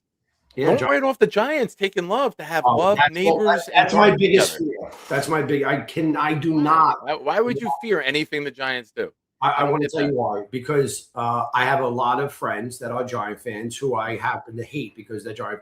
I cannot deal with the Giants being good. The second Dart had 2 good games. It was like the guy at the gym was wearing a Giant shirt. Everyone's wearing a Giant. I don't want to hear that shit. I do not want them getting Love. I don't care if they get Arvell, Sonny. I just don't want them getting Love. Love will punish these Jet fans. It will punish us. We'll be hearing about this guy all the time that we passed on him. You passed on Love. You have a positional value. Love is going to be a freak. I do not want the Giants getting Love. That will make me sick. I don't care where he goes. Just not the fucking Giants. I'm not worried about it. We've seen the Giants pick a running back in the top 10 before and not win a fucking thing. Let them do it again. Yeah, the difference is they're probably doing it more right this year with the right coach, and we don't have the right coach. So you can't say that he doesn't know what he's doing. He does. So it's just scary to see a lot of this go down. My last thing is Ty Simpson. Anyone on this chat right now that's watching could do a good job if they were shitting in their pants. The guy's stomach was sick. Everyone doesn't. How does a guy go from getting so good to like getting bad? He said in his interview all the different things, and he said, I had to go play for my brothers. You know, these are my teammates. I had to do whatever I had to do to play. The guy's stomach was sick. He was losing weight. He was taking all sorts of medications. The guy was shitting in his pants basically on the field. And no one in this chat right now can do a good job while you're shitting in your pants, maybe except Gorman. But hey, Beast, that's the perfect segue. Do you want to take that question? Beast, can you do a good job when you're shitting in your pants? Excuse me. Unfortunately, I'm watching Becker right now. I can't believe you put him on. But well, when you say shitting he literally clicked in as you were saying the sentence. It's the perfect opportunity. So yeah, so when everyone looks at the tie tapes and like, oh, he dropped off. No, he didn't drop off. That's the quarterback that he is. That's the quarterback that he's going to be in the NFL. And I honestly think that we need to make a move to get him, because if he does ball out, it's going to be really, really sad that we passed on a guy that we could have taken. And in the condition that we are, and I think Frank Wright likes him. I do. I think he likes him, and he won me over with that Jets chant. He definitely did. With the Jets chant, that's all he needed to say. He got me, man. Well, Lou, I love you. I respect your passion and the deep dives that you do. You're a very studious caller. You do the homework before calling in, but I can't get there with Ty. I can't. Tell me what you don't like about him. I don't like that he's 23 and still inexperienced. Okay. I don't like the fact that as he played more this season and the film got out there on him, his play regressed. Yeah, he had I know he has nice moments. I know he has nice moments. I know he makes good throws, but Mark Sanchez made good throws. Zach Wilson made good throws occasionally. Like if I'm drafting a 23-year-old quarterback, I want him to look like Mendoza. I want him to have 30-something starts. I want him to have the pedigree. I want the film to be out there on him, and I still want him to show, you know what I'm doing, but you can't fucking stop me because I'm that goddamn good. I don't see that with Ty Simpson. Nick, last year the Jets decided not to take a guy like Will Howard or Sanders or anyone that was in the draft. They didn't pick. We need to try with a rookie. And we never say, "Oh, the Jets can't develop a rookie quarterback." Oh, so the new quarterback coach we had is just going to forget what he did for the last 30 years because he's wearing a green shirt? No, we have a great quarterback coach. He will be able to develop. Frank's an experienced offensive guy. Give them a chance to develop a quarterback. There's no chance that Frank Wright didn't like one of those quarterbacks. Maybe it's not Ty, but he is going to try. He is going to say, listen, you guys brought me here. You got to let me draft the quarterback that I want. Muji, figure out a way to get this guy or this guy.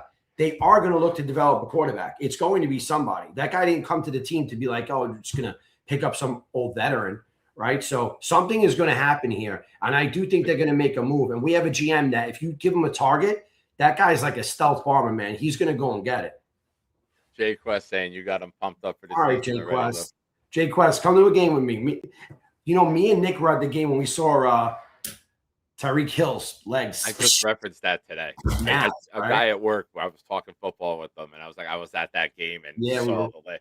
Dude, we grabbed each other and like cringed when we saw the leg come. Nick's phone went flying. It was. The phone went flying when Justin Fields broke the long touchdown run. Yeah, because I had the polo shirt or the button down bowling shirt on, and as soon as he was still behind the line of scrimmage, and I was the first. I jumped. I'm like, he's gone, and so was the phone. The phone landed like 3 rows away. Well, listen, going to the games is great. I just wish we would win, and I want to see us win. And I don't know. That's it. I'm all on Ty Simpson right now. I think he is. I like Cole Payton a lot too, but I think Ty is more developed than Cole, and I think they're going to get Ty Simpson, or maybe it's Aller. He's got his eye on somebody. Nick, let me ask you the last question. Shoot. What out of these quarterbacks, which one do you think Frank likes the best? I don't know his career, to be honest with you. I'm a fan. I'm not a football guy. So which one does he like the best? Who has the most traits for him? Okay. Who you got? No, I don't. I'm asking you. I mean, he's got a history with Brissett. No. I mean, out of the rookies, like who's that I don't know. That I don't know his. Does anyone know his type? Like, I like blondes. Like what's his type? Because he's gonna get. I hope he doesn't like his quarterbacks like I like my ladies, short and thick, like that. He's gonna get his quarterback. He's going to get him. I'm sure they're going to get a quarterback. I don't know if I'd label it as his quarterback. They're going to add 2 guys, whether it's 2 vets or a vet and a rookie. I doubt it's 2 rookies, but they're going to get 2 guys. So I don't know, Lou. I don't know. I think it's Aller or Ty. I think that's who he wants. That's Black Gypsy says Taylor Green or Cole Payton. I love Cole Payton, Black Gypsy. You know that. I love Cole Payton. I do. I mean, I don't know enough about football to say that guy is great, but he looks like he could be great. I love Cole Payton, but I think they would try for Ty more. All right, Nick. I'll say this: I do not want him at 2 or 16. If 2, no way. Pick 33, and it's that swap to either 30 or 32, because the Patriots aren't going to swap with us for us to come up and get a quarterback. So you're going 30 or 32, maybe a couple spots more, which I wouldn't be that excited about. All right, I have a trade proposal for you. What? Pittsburgh wants to go up to 16. Mm-hmm. They give us Will Howard, their pick, and more picks. What's the other picks, though? That's a very big part of it. Once again, I'm not a pro at this. But I do see things, and they end up happening sometimes. All right, so hold on. Pittsburgh says they Steelers, want. you said? Hold on, I'm pulling up their draft. All right, so they got 21, 53, 76, 85, and 99 in the top 100. Black Gypsy, you like Will Howard? He's in the chat. Why are you yelling like he's in the next room? Hey, Yo, Ma, Meatloaf. Yo, Black Gypsy, Will Howard. I want to make sure you see. Last year, my quarterbacks were Jackson Dart, then Cam, then Will Howard. I don't need Will Howard. You give me 21 and 85, I do it. Oh, you got to try to grab up Will Howard just to take him. Yeah, why? Exactly. JD says it too. Why is Will Howard available? They're without Rodgers. They drafted him last year. You got Mike McCarthy, who's a very good offensive. No, I didn't say he was available. I said they're calling us for trading. So if you call us for a trade, I would take the draft pick. I would take the draft pick. All right. So, but we can't. We got to get more. We got to get more than just that one pick, right? But they could come up for him. They could definitely come up for him. They're a little bit of the same shitter that we are with this quarterback stuff. Aaron's screwing them again, obviously. All right, I'm gonna pull up the draft value chart right now. So pick 16 is worth 1,000 points. 21 is worth 800. 85 is worth 165. So it's 35 off. They'd probably have to throw in a 5 at some point. Probably it'd be a 27-5. Muji likes to get overpaid, so you're gonna have to give us something a little bit extra. So let's take Will Howard too. You can go a little higher than the 85. You can go 76 then. They have Dallas's pick at 76. They're trading up for a quarterback. If they come up for 16, we know they're trading up for a quarterback, and they might really like him too. And I think they would have to jump higher. I really do. I think that if you want Ty, I think you're going to have to jump the Rams. I do. I thought the Rams have shown the ability to have success year after year after year without a number one pick contributing to their roster. Jared Verse is the only number one pick they've used in the last 9 years on a player. They've traded it away. This is the perfect opportunity that if Sean McVay likes Ty Simpson, hey, come here, sit for a year. We're on an all-in year. You could possibly get a ring as a rookie as Stafford's backup, and then we'll transition to you in year 2. See, I don't see that. I see them they're gonna take a stud at their pick because they're going all in this year, obviously with the trade that they just made. So if they didn't make that trade and it looked a little more conservative, but from my point of view, now they're going all in. And to pass on somebody that can actually be a day one starter for you, that Matt's trying to win a Super Bowl right now. He's not trying to play around. They're going for a Super Bowl. So at that pick, they can get a great player. I mean, there's great players that are going to be at that pick. So I don't think they take Ty. And when they got rid of their second round pick, that's where I think that maybe Ty could fall to 33. When they got rid of their second first round pick. If every team passes on them, there's reason. Quarterbacks rise, quarterbacks jump. The only year I've seen quarterbacks ridiculously fall is the Will Levis, Malik Willis, Kenny Pickett year.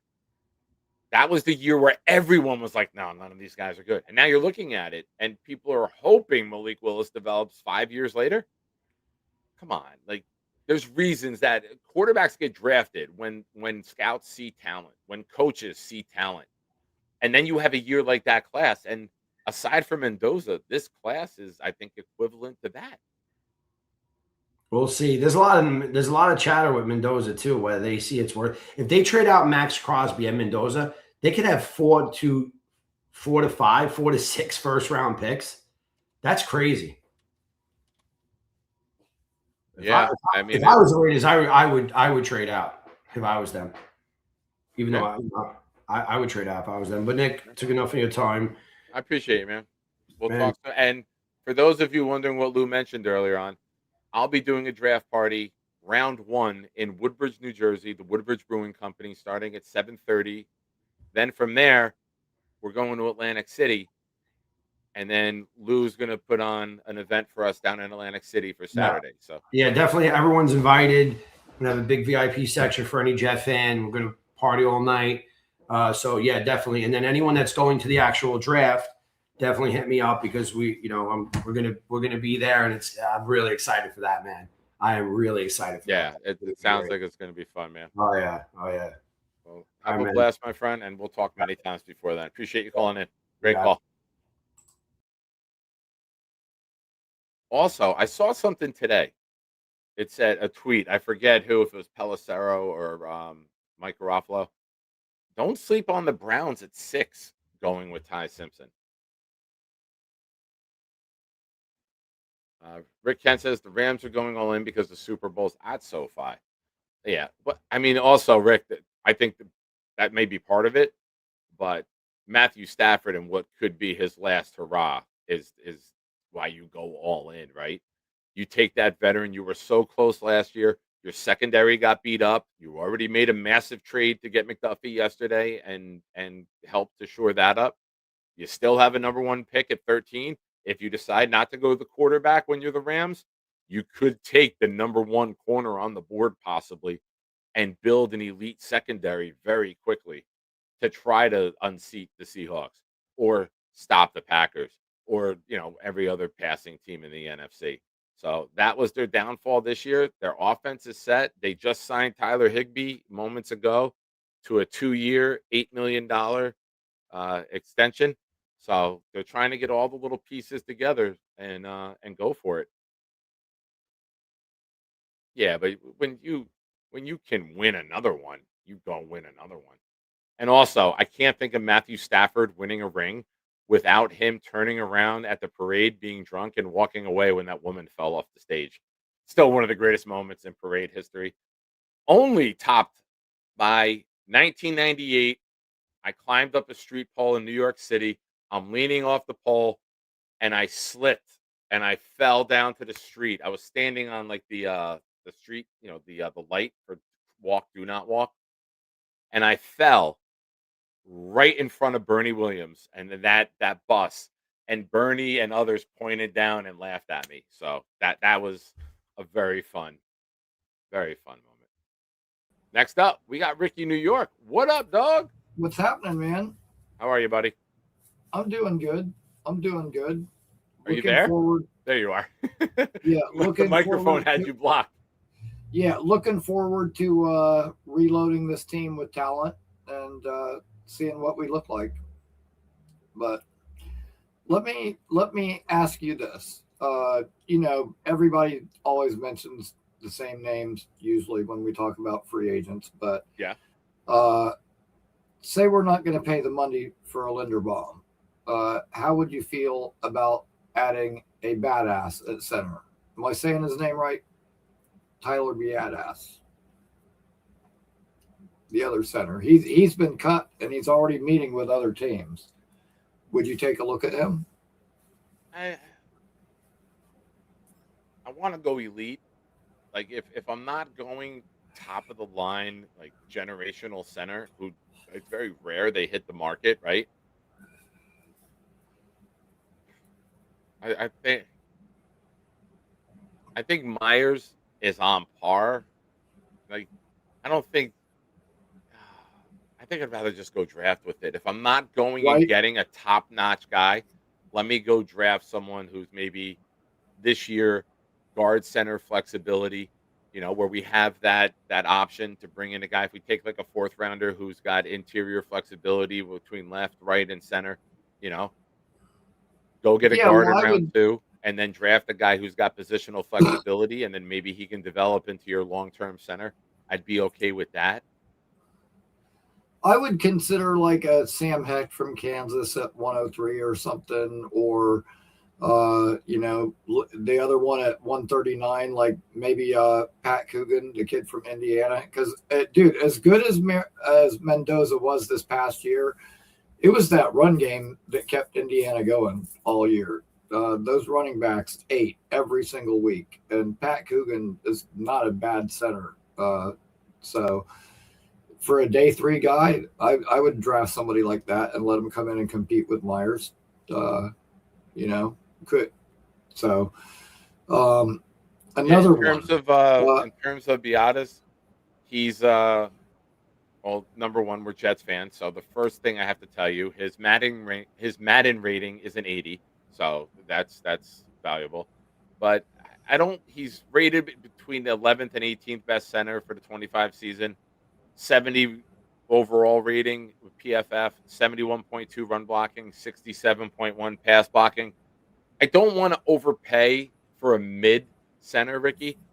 I wouldn't give him the line with Linderbaum or go to the draft. Okay, Myers is your mid center. Right, I was just throwing out there as maybe a more affordable option, like a move we could make without spending as much money. Another one is this kid, Detroit Lions defensive end, Al-Quidin Muhammad, had 11 sacks last year, would like to reunite with Glenn. That could be maybe a nice depth piece to like replace a Michael Clements or, Watts McGregor, whatever. Like I would take a trash depth can piece for us. with holes in it before Michael Clemens. Yeah, I know. Ironically, Well, they're both very similar. yeah, well, you know what? We could add a guy like that, or on day 3, somebody in the draft as well. And also day 3 of the draft, I could see taking like Eric Gentry or Aiden Fisher or somebody like that for some linebacker depth too. Dude, I'd like to get rid of all the Watts, McGregors, Clements, all those guys. They can all go. Yeah, and I think you're going to see that, right? Because when you change the scheme, you change the pieces in it. So there's going to be an overhaul, and whether through small, short free agency deals or maneuvering the draft, you're going to see a lot of new pieces coming in. Well, yeah, and I mean we got to kind of replace Isaiah Oliver too, so we could see like a Takario Davis or a Charles Demings or somebody like that on the 3rd day as well. Or who knows, maybe like a kid like Devin Marshall to be like the heir apparent eventually for Brownlee, if he's not in the long-term plan. Like they can add depth in a lot of spaces. Dude, I'm excited about it. I was saying this earlier. If you figure, say we improve and we win 7 or 8 games this year, we're probably picking between 8 and 12 next year. That's still 9 picks in the top 50 or 55 this year and next. Like that's a lot of ammo, dude. And we don't even know where the Colts and Cowboys or Packers end up on top of it. I mean, you figure 11 guys on each side of the ball, 9 guys, that's literally a 30-year roster practically, starting roster anyway. That's a lot. That's a lot. And that's the most important thing, Ricky. It's not just drafting up here. It's you got to get those immediate impact players. That's why this year I don't want to take a Ty Simpson, because I need so many impact players to help this team improve, that I need guys that I can plug and play on day 1. Right. Dude, that's why. See, I think because they're going to sign like an Anzalone or a DeMario Davis or somebody like that, like free agent wise, I don't see them taking a linebacker early at all, because they've already got Sherwood. So they're going to technically have 2 guys. And so unfortunately, CJ Allen, like we're probably not going to be drafting one of those guys. Like I wouldn't mind taking Jacob Rodriguez at 44. The guy's a turnover machine. We could use that. Yeah, I mean, but I don't think we're going to take one testing- of those guys. His testing, Rodriguez's testing, was identical to Luke Kuechly. Now, Luke Kuechly had some of the greatest instincts and smarts of any linebacker ever, so they're not putting him on that level. But I saw a video that said his testing was equal to Luke Kuechly. His size, his measurables, his speed, all of that. And I mean, I'm not saying he's going to be Luke Kuechly, but I honestly think the fact that he was a quarterback allows him to like really be able to read and tell what the offense is doing. Like it definitely helps. Like he's. I think Glenn really wants good. to get bigger, though. I don't know if Rodriguez would be big enough for what Glenn wants to do. Yeah, when I look at the names that you mentioned in free agency would break the mold of what Aaron Glenn has done. The first year, they went very young. They went short deals in free agency. They went very young with the guys that they brought in. They were looking at guys who were expiring off of first deals. The trades that they made were guys who were on first deals that weren't being utilized correctly. I would be shocked if they go and sign Davis at 30. What is he, 37? Yeah, you know what? And I looked at his projected salary, $9 million a year. No way. Like I seriously doubt that. Like maybe that's just his agent trying to drum up interest, connecting us with him. But yeah, he's 37. He just turned 37 July 11th. I don't see them going that route. I get Anzalone has the connection, but again, this is one of the best middle linebacker draft classes we've seen in a long time. Like the positions that we need the most, aside from quarterback, is outside linebacker, middle linebacker, safety.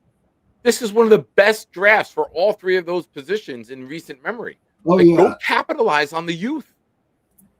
dude. Listen, it's. I'll be livid if we don't end up taking Thieneman with 16. Like, I will be absolutely fucking livid. Now, I like Ione a lot too, and I keep saying to myself, what if next level Thieneman is like, say, Reed Blankenship, but Ione turns out to be like Quentin Nelson? Like, I'm going to be kicking myself for my decision. So I've been back and forth with those two guys, and either one of them would make a ton of sense in that spot, you know, unless something really freakish happens and somebody just falls that we don't expect to be there. Like, I would be really super happy with either, but we'll see, you know. Yeah. I was saying the other day, I think it was Todd McShay, that the best players in this draft are Love, Vega, Styles. If you take one of these guys, and the positions aren't valued very highly in traditional drafts, oh, you're McShay taking a loves guy who Thieneman can go too. be like a Pro Bowl or an All Pro, like a Hall of Fame type of player, and he's one of the best in the draft. You're not going to give a shit where you drafted him down the road if you go get that type of play. If you go get Vega and he's the best guard in the NFL within a year and a half, you're not going to give a shit if you took another offensive lineman in the first round. Exactly. Okay, if you had to pick between those Downs two was the guys, other who one. would you Forgive me. take at 16? Forgive me, Ricky. Black Gypsy. Downs was the fourth one. I couldn't think of the fourth one because I don't think of safeties. Well, you know what? Downs is like the consensus number one guy this year. But if you look like last year, Starks was the consensus number one guy, but Eamon Worry turned out to be the stud. So, and I think yeah. McNeil Warren could be that guy this year. I think McNeil Warren could be that Nick Eamon Worry. He was in South Carolina. Dom C loved him. And yeah, I wondered that too, but he's such a big kid. He's not really your typical build. I don't know. I'll tell you what, after watching a 4.3 40 like Thieneman, I think he's got the range to be a real impact player for somebody, and I just hope that it's us. Dude, I would love to have like a Thieneman Blankenship or like a Thieneman Jaquan Brisker, like starting safety duo back there. Yeah, it would be so nice. It would be so nice if that was a strength for us instead of a weakness for a change. Listen, I mean, it would be nice to just have a top 5 defense again. We had it. Most teams, when they get that top defense, you're there for a while. It's year in, year out. You add to it. We had a little taste of it with Saleh, and then it went back to nothing. So just build it, man. Build it the right way. But Ricky, I appreciate your call, man. All right, man. Have a good night, Nick. Appreciate it. Be good. Shout out to everyone in the chat. Thank you for being here. Hit the like button if you haven't already. Subscribe to the channel if you haven't already. Programming notes going forward. Tomorrow night, 9 p.m. Eastern, I'll be joined by Dylan Terraman. We'll be doing our second in the series of mock drafts. Our first one was a dueling mock. Tomorrow, we'll present 2 free agents each that we think the Jets could realistically sign. And then we'll do a mock based off of that. Of course, we'll take all your questions in the chat as well before we get to that.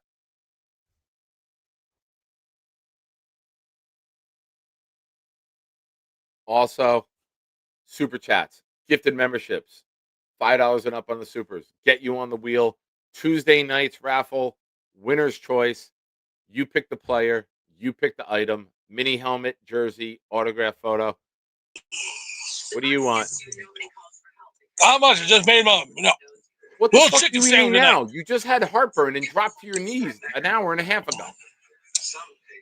Made a chicken sandwich, but here's the thing. Utah give me 2, and you lit it and you split it.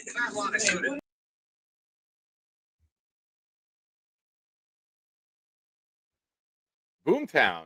No pressure on upcoming callers, but in my 2 years watching this show, this may be a top 3 night for quality calls. Very well done, Shiners. Hey, when you're doing shows at 7 o'clock during the week instead of 11:30 at night, that's what the A game comes out, ladies and gentlemen. Love it. Keep it going. Next up, what up, Coach?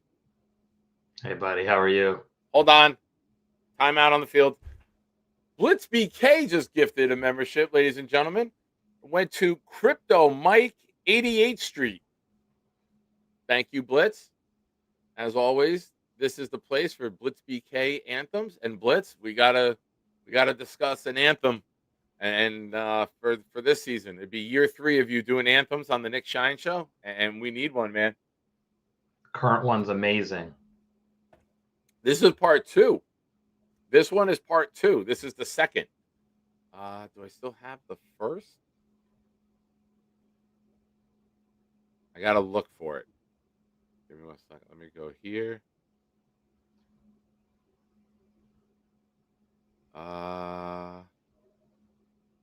I'm looking for. Oh, I gotta refresh. I hate StreamYard, man. This thing fucking is so wild sometimes. Brian, give me 2 seconds. I'll be right back. Hey, all you shiners. It's time for something cool. I'm here to do my part. I'll drop a stinky.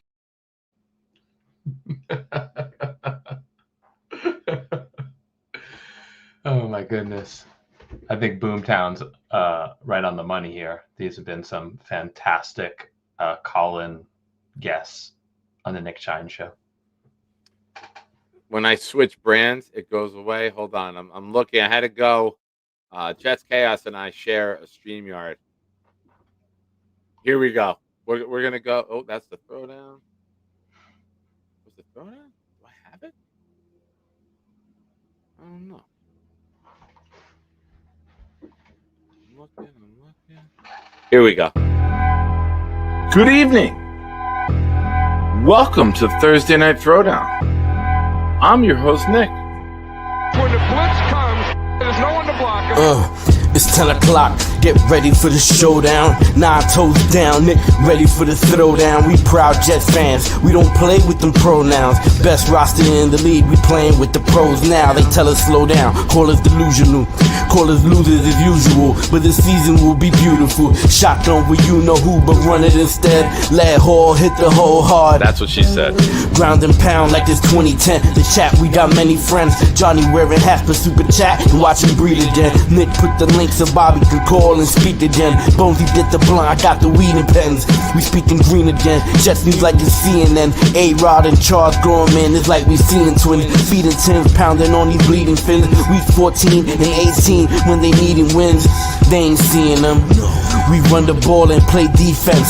This is AFC hell where the teams repent. Ladies and gents, welcome to MetLife. This is Jet Life. We bleed green, this our best life. We just nice. Let's say what's awesome, Blitz. Awesome work. Little football news there. Little breaking news. The Texans and 5-time Pro Bowl Danielle Hunter. It's Danielle. You fucking spell it that way. It's Danielle. Danielle Hunter agreed to terms on a 1-year, $40.1 million deal. Why? Extension including $30.7 million signing bonus. And then they have to put who the contract was negotiated by. Like, we give a shit about that. What? 40? $40.1 million for 1 year for Danielle, including a $30.7 million signing bonus. I mean, that's only like 39.9 million more than my signing bonus. So good for him. Nice. Oh, good for you too. Yeah, right. I don't have a signing bonus. That would be so nice. So on my mind this evening is this idea that investing anything more than a 7th round pick for a trade or signing a free agent quarterback just feels like a waste. And I get the argument that people say, like, well, you have to keep going for it. You have to find the quarterback. I understand that. And in years past, that's what I would say. This year, it doesn't feel like it just doesn't fit. And so when I hear these rumors about a second, third, fourth round pick for whatever. Insert crappy quarterback name here. Insert backup quarterback's name here. It just doesn't land right. Maybe you can I help don't think walk it's me meant through that. to be an elite acquisition. I think it's meant to tread water until they can get the guy in here. Until they get their guy, until they could draft the guy. This year, they obviously knew they had to get up in the draft. They played Brady Cook for 5 games because they didn't want to take the chance of winning. I think that's obvious to everybody. And then I said in October, and it was the kiss of death, the worst case scenario for the Jets, Brian, would be you get to number 2, and it's a 1 quarterback draft. And what happened? Right. I mean, Brissett for a very late round pick makes a little bit of sense from a coaching familiarity. I get that. Kyler Murray on a vet minimum deal, while I don't like the human necessarily, okay, for the price. I mean, there's some things that I'm like, okay, we have to play a quarterback and have to have 2 or 3 or 4 going into camp. I get that. I'm not advocating that, that we get Favre to play or anything, but I'm having a hard time with the Ty Simpson in the second round idea. Yeah, I am too. I don't like the player. I don't even care when it is. I would rather take a guy who you can plug. I'd rather get a safety there who can come in and start from day one. I would rather take a guard who you can plug in and help complete your offensive line. There's so many other things that we need to build in order to get above just treading water and start surfing, baby. And that's just because you're in California. I made that surf reference. Thank you.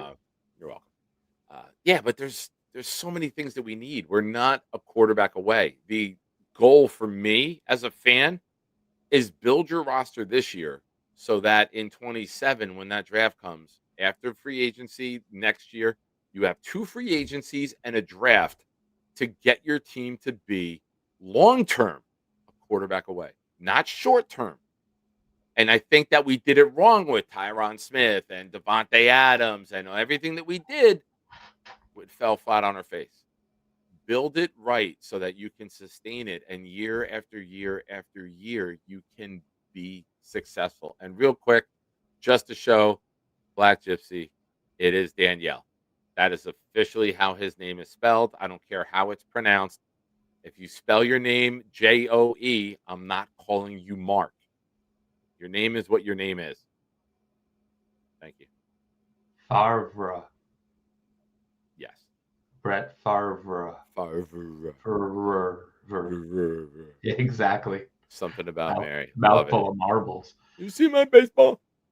And to make it official, the Bears are now releasing former Pro Bowl linebacker Tremaine Edwards. Edmonds has been a full-time starter in each of his 8 NFL seasons, and he now will become a free agent with 900 tackles on his resume. Playing with the joke resume. Is he playing in an odd man front? Is he a Mike linebacker? He can play in multiple fronts, I believe. They've used him as a 4-3 because Buffalo ran a 4-3 for a while, but I think Chicago runs back and I think Chicago's hybrid. I think that's interesting. I don't watch much Chicago football. This is the first year that they were really on in prime time. I mean, I had Caleb as my fantasy quarterback, and he did well at times, but he also didn't show up at times. And the Monungai and bubble screen game and the check down game was just amazing. Although he scrambled real well this year, so yeah, he's got to get more consistent in the pocket. And now they just trade DJ Moore away today to the Bills. So DJ Moore, congratulations. You're going to the Buffalo Bills where you'll have an overpriced quarterback who misses you when you're wide open. So enjoy that. He'll play the end around game. Oh, Tori, perfect timing that you come in right after I said that. I like the new time. This is a good time for me on the West Coast. Yeah. Man, this is a good time for me on the East Coast. I'm not going to lie. I'm happy you don't have to stay up to crazy hours now. Dude, I was sleeping yesterday. I worked 12 hours the last 2 days back to back.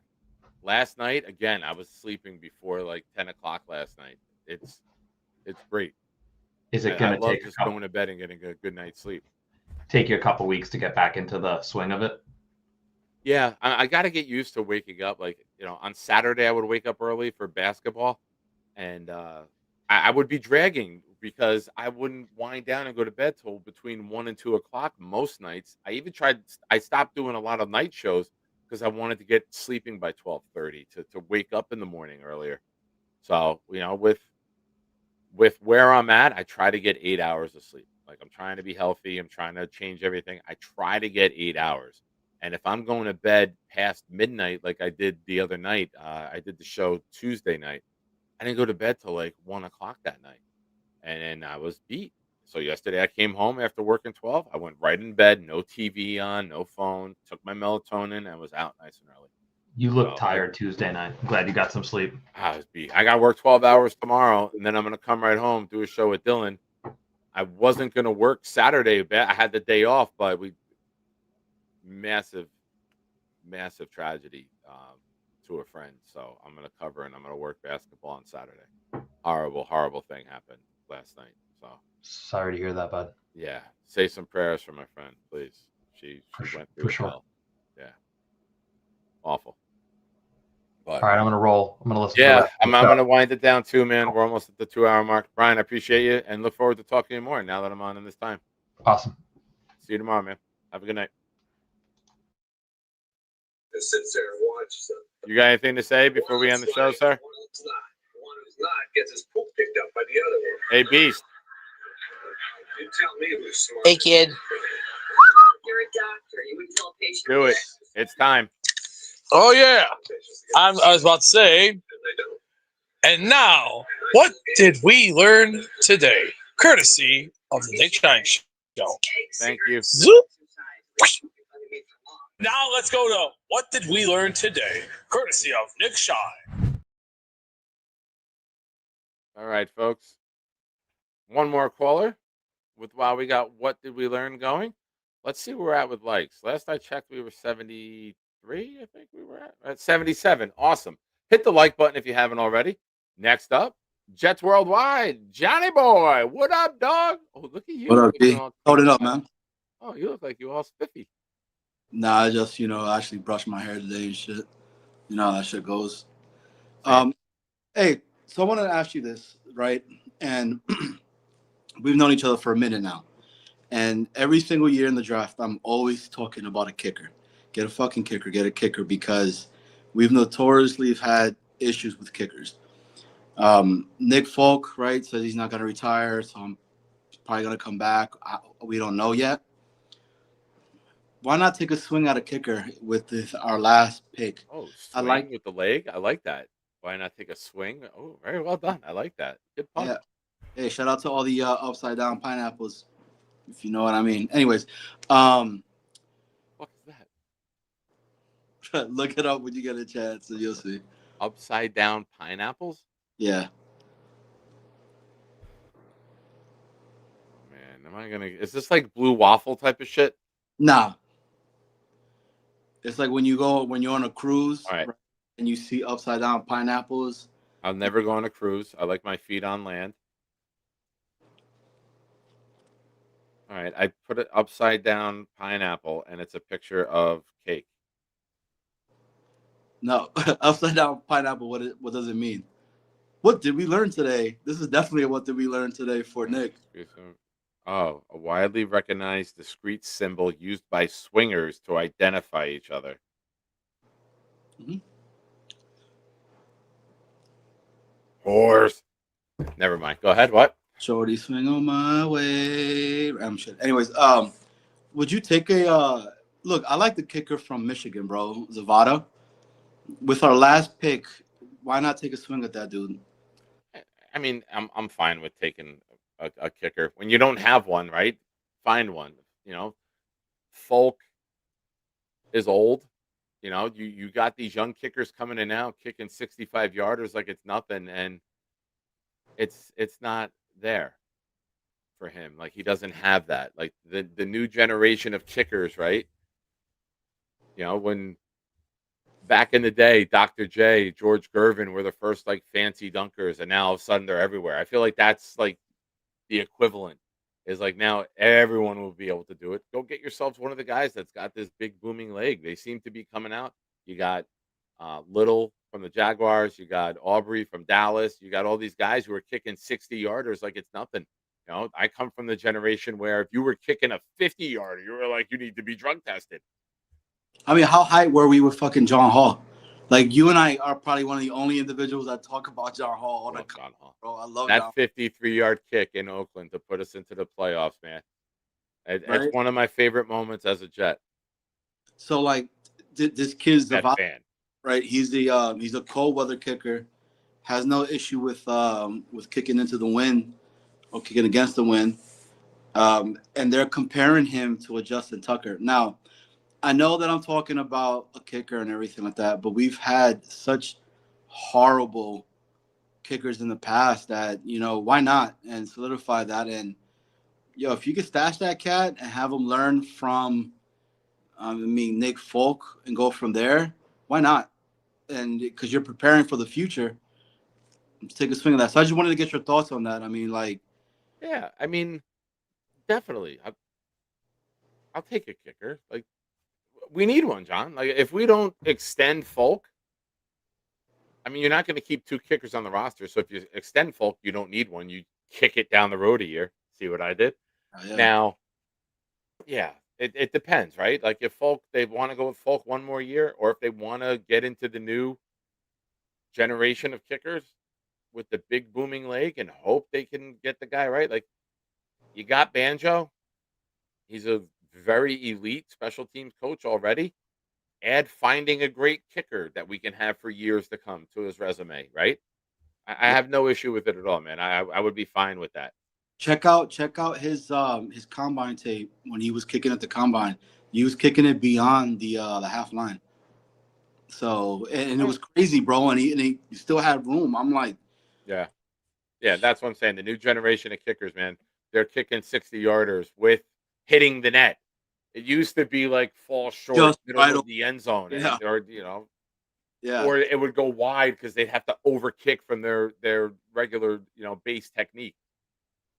So that's all I wanted to say on this, man. Great show as always, bro. Appreciate Thanks, you brother. and killing it as always, man. And yo, shout out to Blitz, bro. Seeing him in the chat, yo. Blitz BK cooking in the lab. Let's go, man. My man is cooking. All right. Peace. Bye. You upside down pineapple freak. All right, folks. What did we learn? Well, first, we got a super chat from Lou. Trinidad news. What does this mean? Trinidad news. What are we talking here?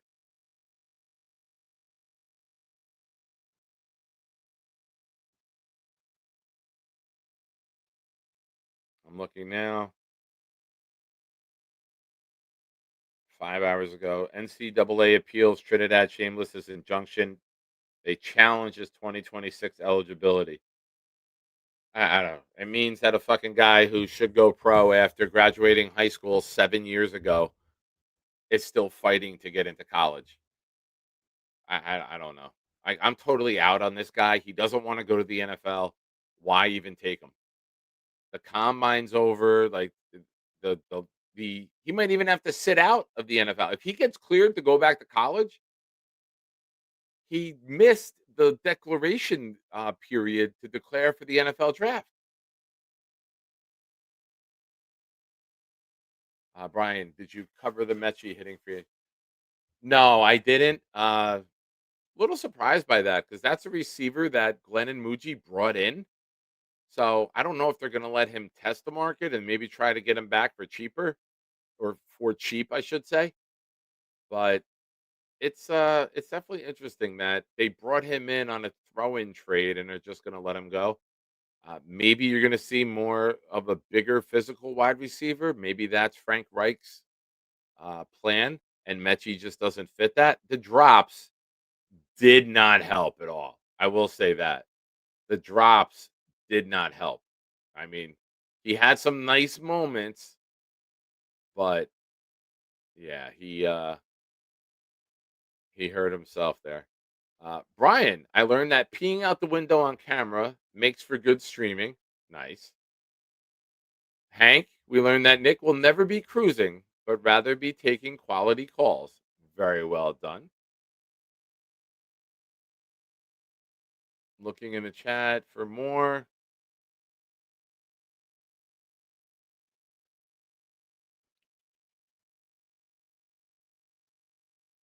Maze, I learned that no matter who we pick as our QB, over half the fan base will be pissed off.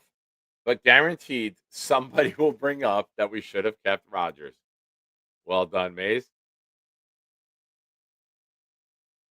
ISU, there were plenty of guys on a 10-year program in college. It's wild. Yeah, let's break it down.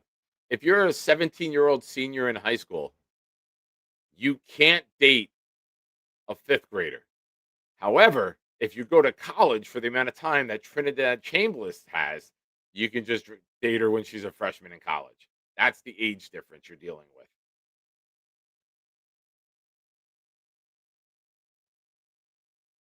Thank you, Franklin. He would have to go to the supplemental draft, which is a draft in the middle of the year.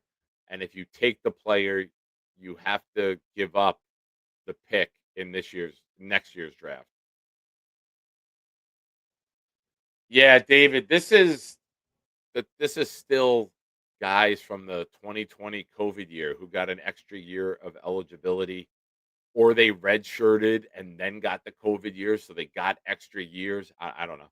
I'm a North Carolina Tar Heel basketball fan, and RJ Davis seemed like he was at that school forever. Like it was mind boggling. I'm like, wait, he's back again?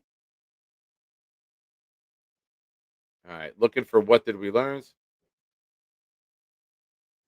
I recommend. I'm claustrophobic, Eli. You will never get me on a cruise.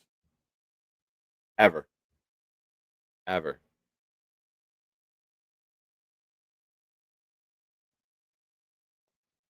I think Nick should get 5 million. I agree with the first part. I don't even need to read the rest. Oh, you meant Nick Folk. I thought you meant me. Eli, I learned Nick Shine is some of the best callers. Hell yeah. Johnny, I learned that Nick knows what an upside down pineapple means now. Correct. David, good point about the COVID year. Jay, just spewing some gay shit. Don't even know what that means.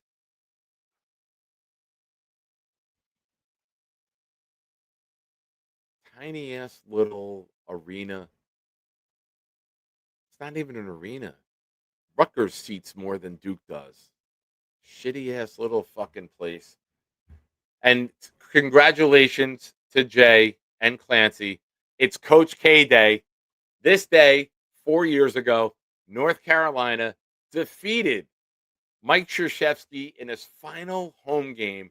And when he came out for the post-game celebration, had to tell the fans to like shut up so he could say, this is not what we expected.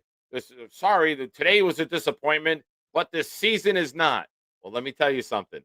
The season became even more of a disappointment, and his career ended on North Carolina defeating Duke for the first time ever in the Final Four. So happy Coach K Day, Jay the Gay. Now I have to kill some time so Boomtown can edit his What Did We Learn? Jay's gay. Hey there, Shiners, you made it to the end. It's time to ask the question. Nick Shine would like to know, Canada's taking names. Boomtown always delivers. Let's find out now. What did we learn today?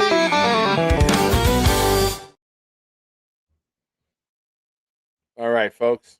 We're at the end of the show. If you are a Shiner and you are a member of the channel, make sure you do what David D just did. Use that Boomtown emoji for What Did We Learn Today. Eli says, have you gotten an update from Bobby? I did. I spoke to him yesterday. He's home. You're probably not going to see Bobby for quite a while because he's got 3 or 4 weeks of streaming television shows on his computer to get back to. So Bobby is home, but he's got many, many shows to watch. It's that time of year. Boomtown, I think I gave you enough time to edit. Please, my good friend, drop it like it's hot. Yeah, Eli, he's home. He's gonna have the wound nurse coming to the home to clean the bandages and all that and clean him. He's got a new bed. He's got a new bed frame. Hopefully he gets good sleep. I told him you cannot sit at that computer all day and let the fluid build up in your legs. You got to make sure that's how you can get infection.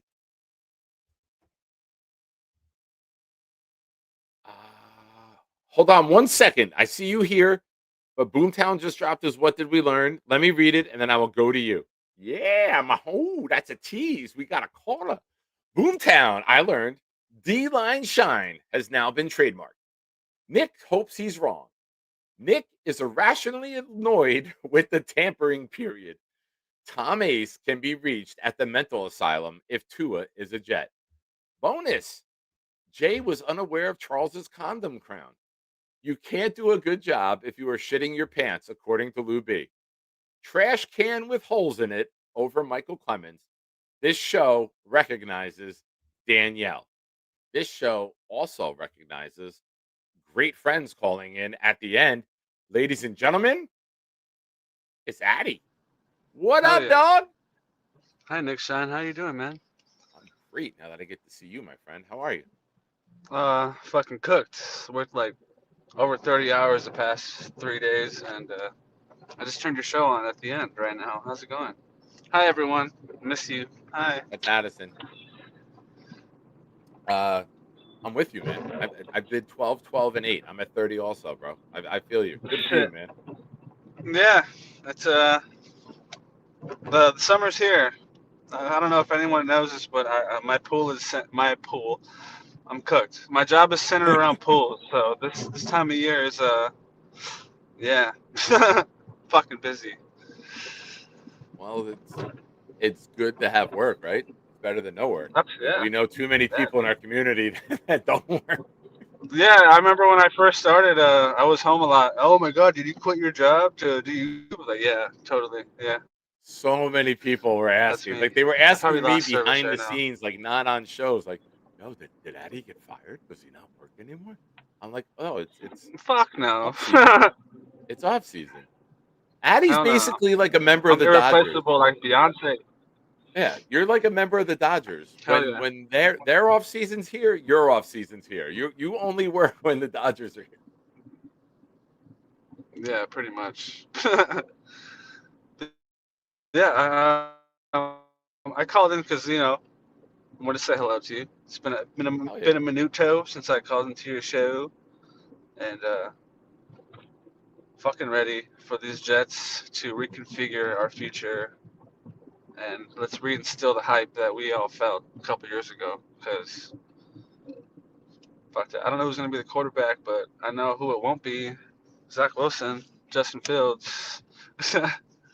Oh, Black Gypsy started a Holy riot in the chat earlier because he brought up Rodgers and called in and got into a debate again about the Rodgers thing. And the chat was either hell yeah, he's right, or what the fuck are we talking about Rodgers for? Bro, if you watch it on the For real. playback with the live chat, watch the live chat. Everybody had something to say. I bet. Yeah. And fuck it, that it guy. got so Not bad Black that when the Gypsy, call was Rodgers. over, I had to say to them when the call was over, guys, the show goes where you take it. If you want to change the direction of the show, call in. Gypsy called in. Yeah. True that. He True that. admits, I did it. Well, I'm glad that man is no longer in the green and white. R.I.P. to the hope that we all felt, and I hope that it gets resurrected very, very soon. And this draft is the catalyst to reinstilling that synergy into our great community that deserves it. Hell yeah. Yes. And Dude, since there's you so worked many all people day- at the shop right now. Oh no. After a 12-hour day, the last thing you need is a long line at the weed shop. I know, right? But we're good. You don't Find have a the parking patience spot. for that, and you don't have the thing Uh-uh. yet that gives you patience. I'm a patient with no patience. Yes.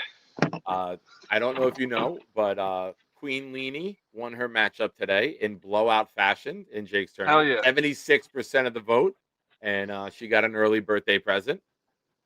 Hell yeah. Her Hell yeah. birthday's tomorrow, so again, everyone, show Leanie some love. If you're in my Discord, she's in there. If you're in Jake, Yeah. she's there as well. Show Leanie some love into the next round, and no offense to Jason, but Leanie over Beast. Let's fucking go. Hell yeah. Hell yeah. Hell yeah. Hell yeah. Hell yeah. Chaos vote. Big fan of the chaos vote. Try Yeah, to dude. predict the chaos vote when Yeah, I and fill not out many my people bracket. know that Leanie is a very, very tiny woman. I have not had the pleasure of meeting her yet, but she's a very tiny woman. But Beast is only like 3 inches taller than her, so the tail of the tape is pretty matched up. He definitely has the weight advantage, but she Oh God, has yeah. He's like yeah. 5 Leanies.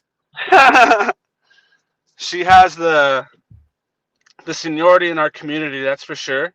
And I hope that carries her into the next round in this tournament. And there may be another one of those tourneys cooking up. Keep your eyes peeled. Oh I'm yeah. going to. Oh, man, let me try to see. Give me a second. Keep talking about. I shall. Go back to 24. It was October of 24. I hope to God it's in here. That's what she said. Or I hope to God you find it. It's I a really do. picture with me and Leanie. It should Oh, be in the here. bus. Hell yeah, hell yeah, hell yeah. I remember that picture. Yes. She came over to our tailgate spot, and it was the first picture I took with her. Hell yeah, ISU. It's not a chaos vote. It's a common sense vote. You're damn right. Absolutely. Well, in terms of the seating is what I mean. Yes, yes, yes, yes. But in terms of the real Got it. ones. All right, here we go. Hold Hell on. yeah. Present. I'm holding. So, ladies and gentlemen, I purposely took the picture this way the first time I met Leanie. Nope, not you. Here you go, ladies and gentlemen.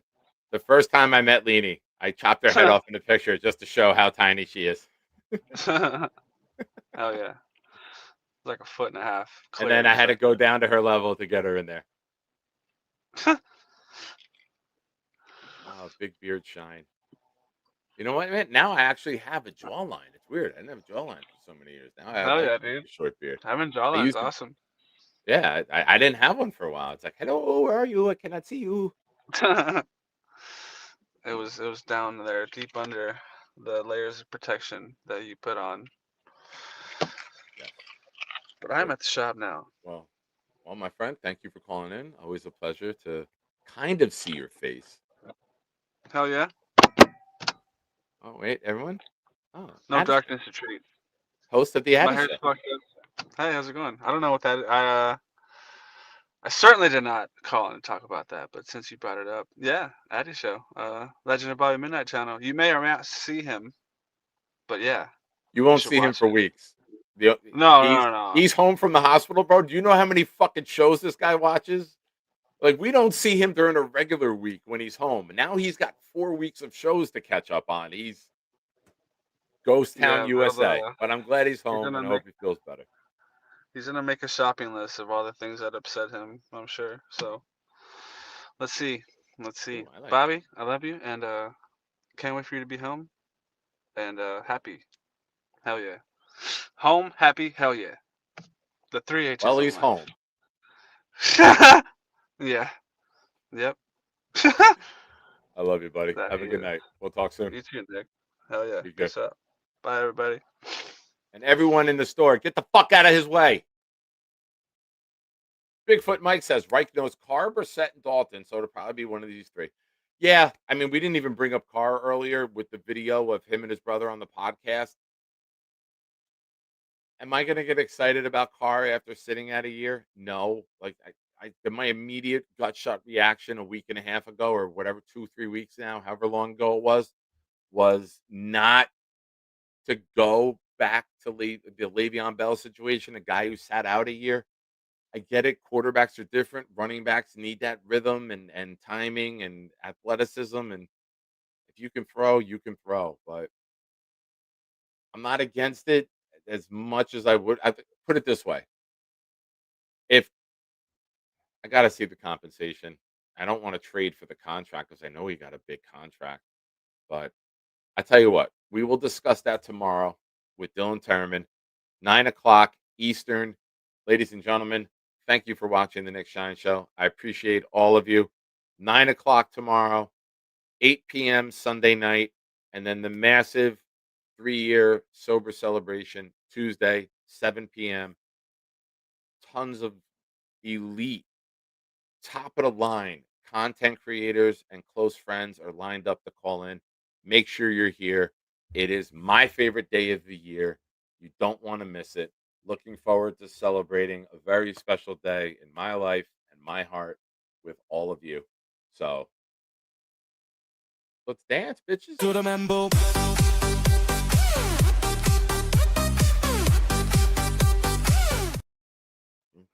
I thought that was longer. That's what she said. Good night, everybody.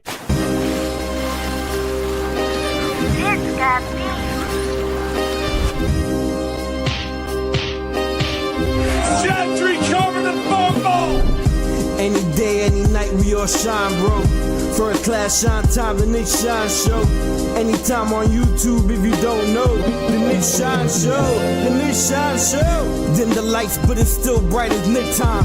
Day or night, this is his promise, Nick Shine. Proud fan, well defined, so get in line. Toe to toe with any show, he only got 9. The best show on YouTube, bro, is easy.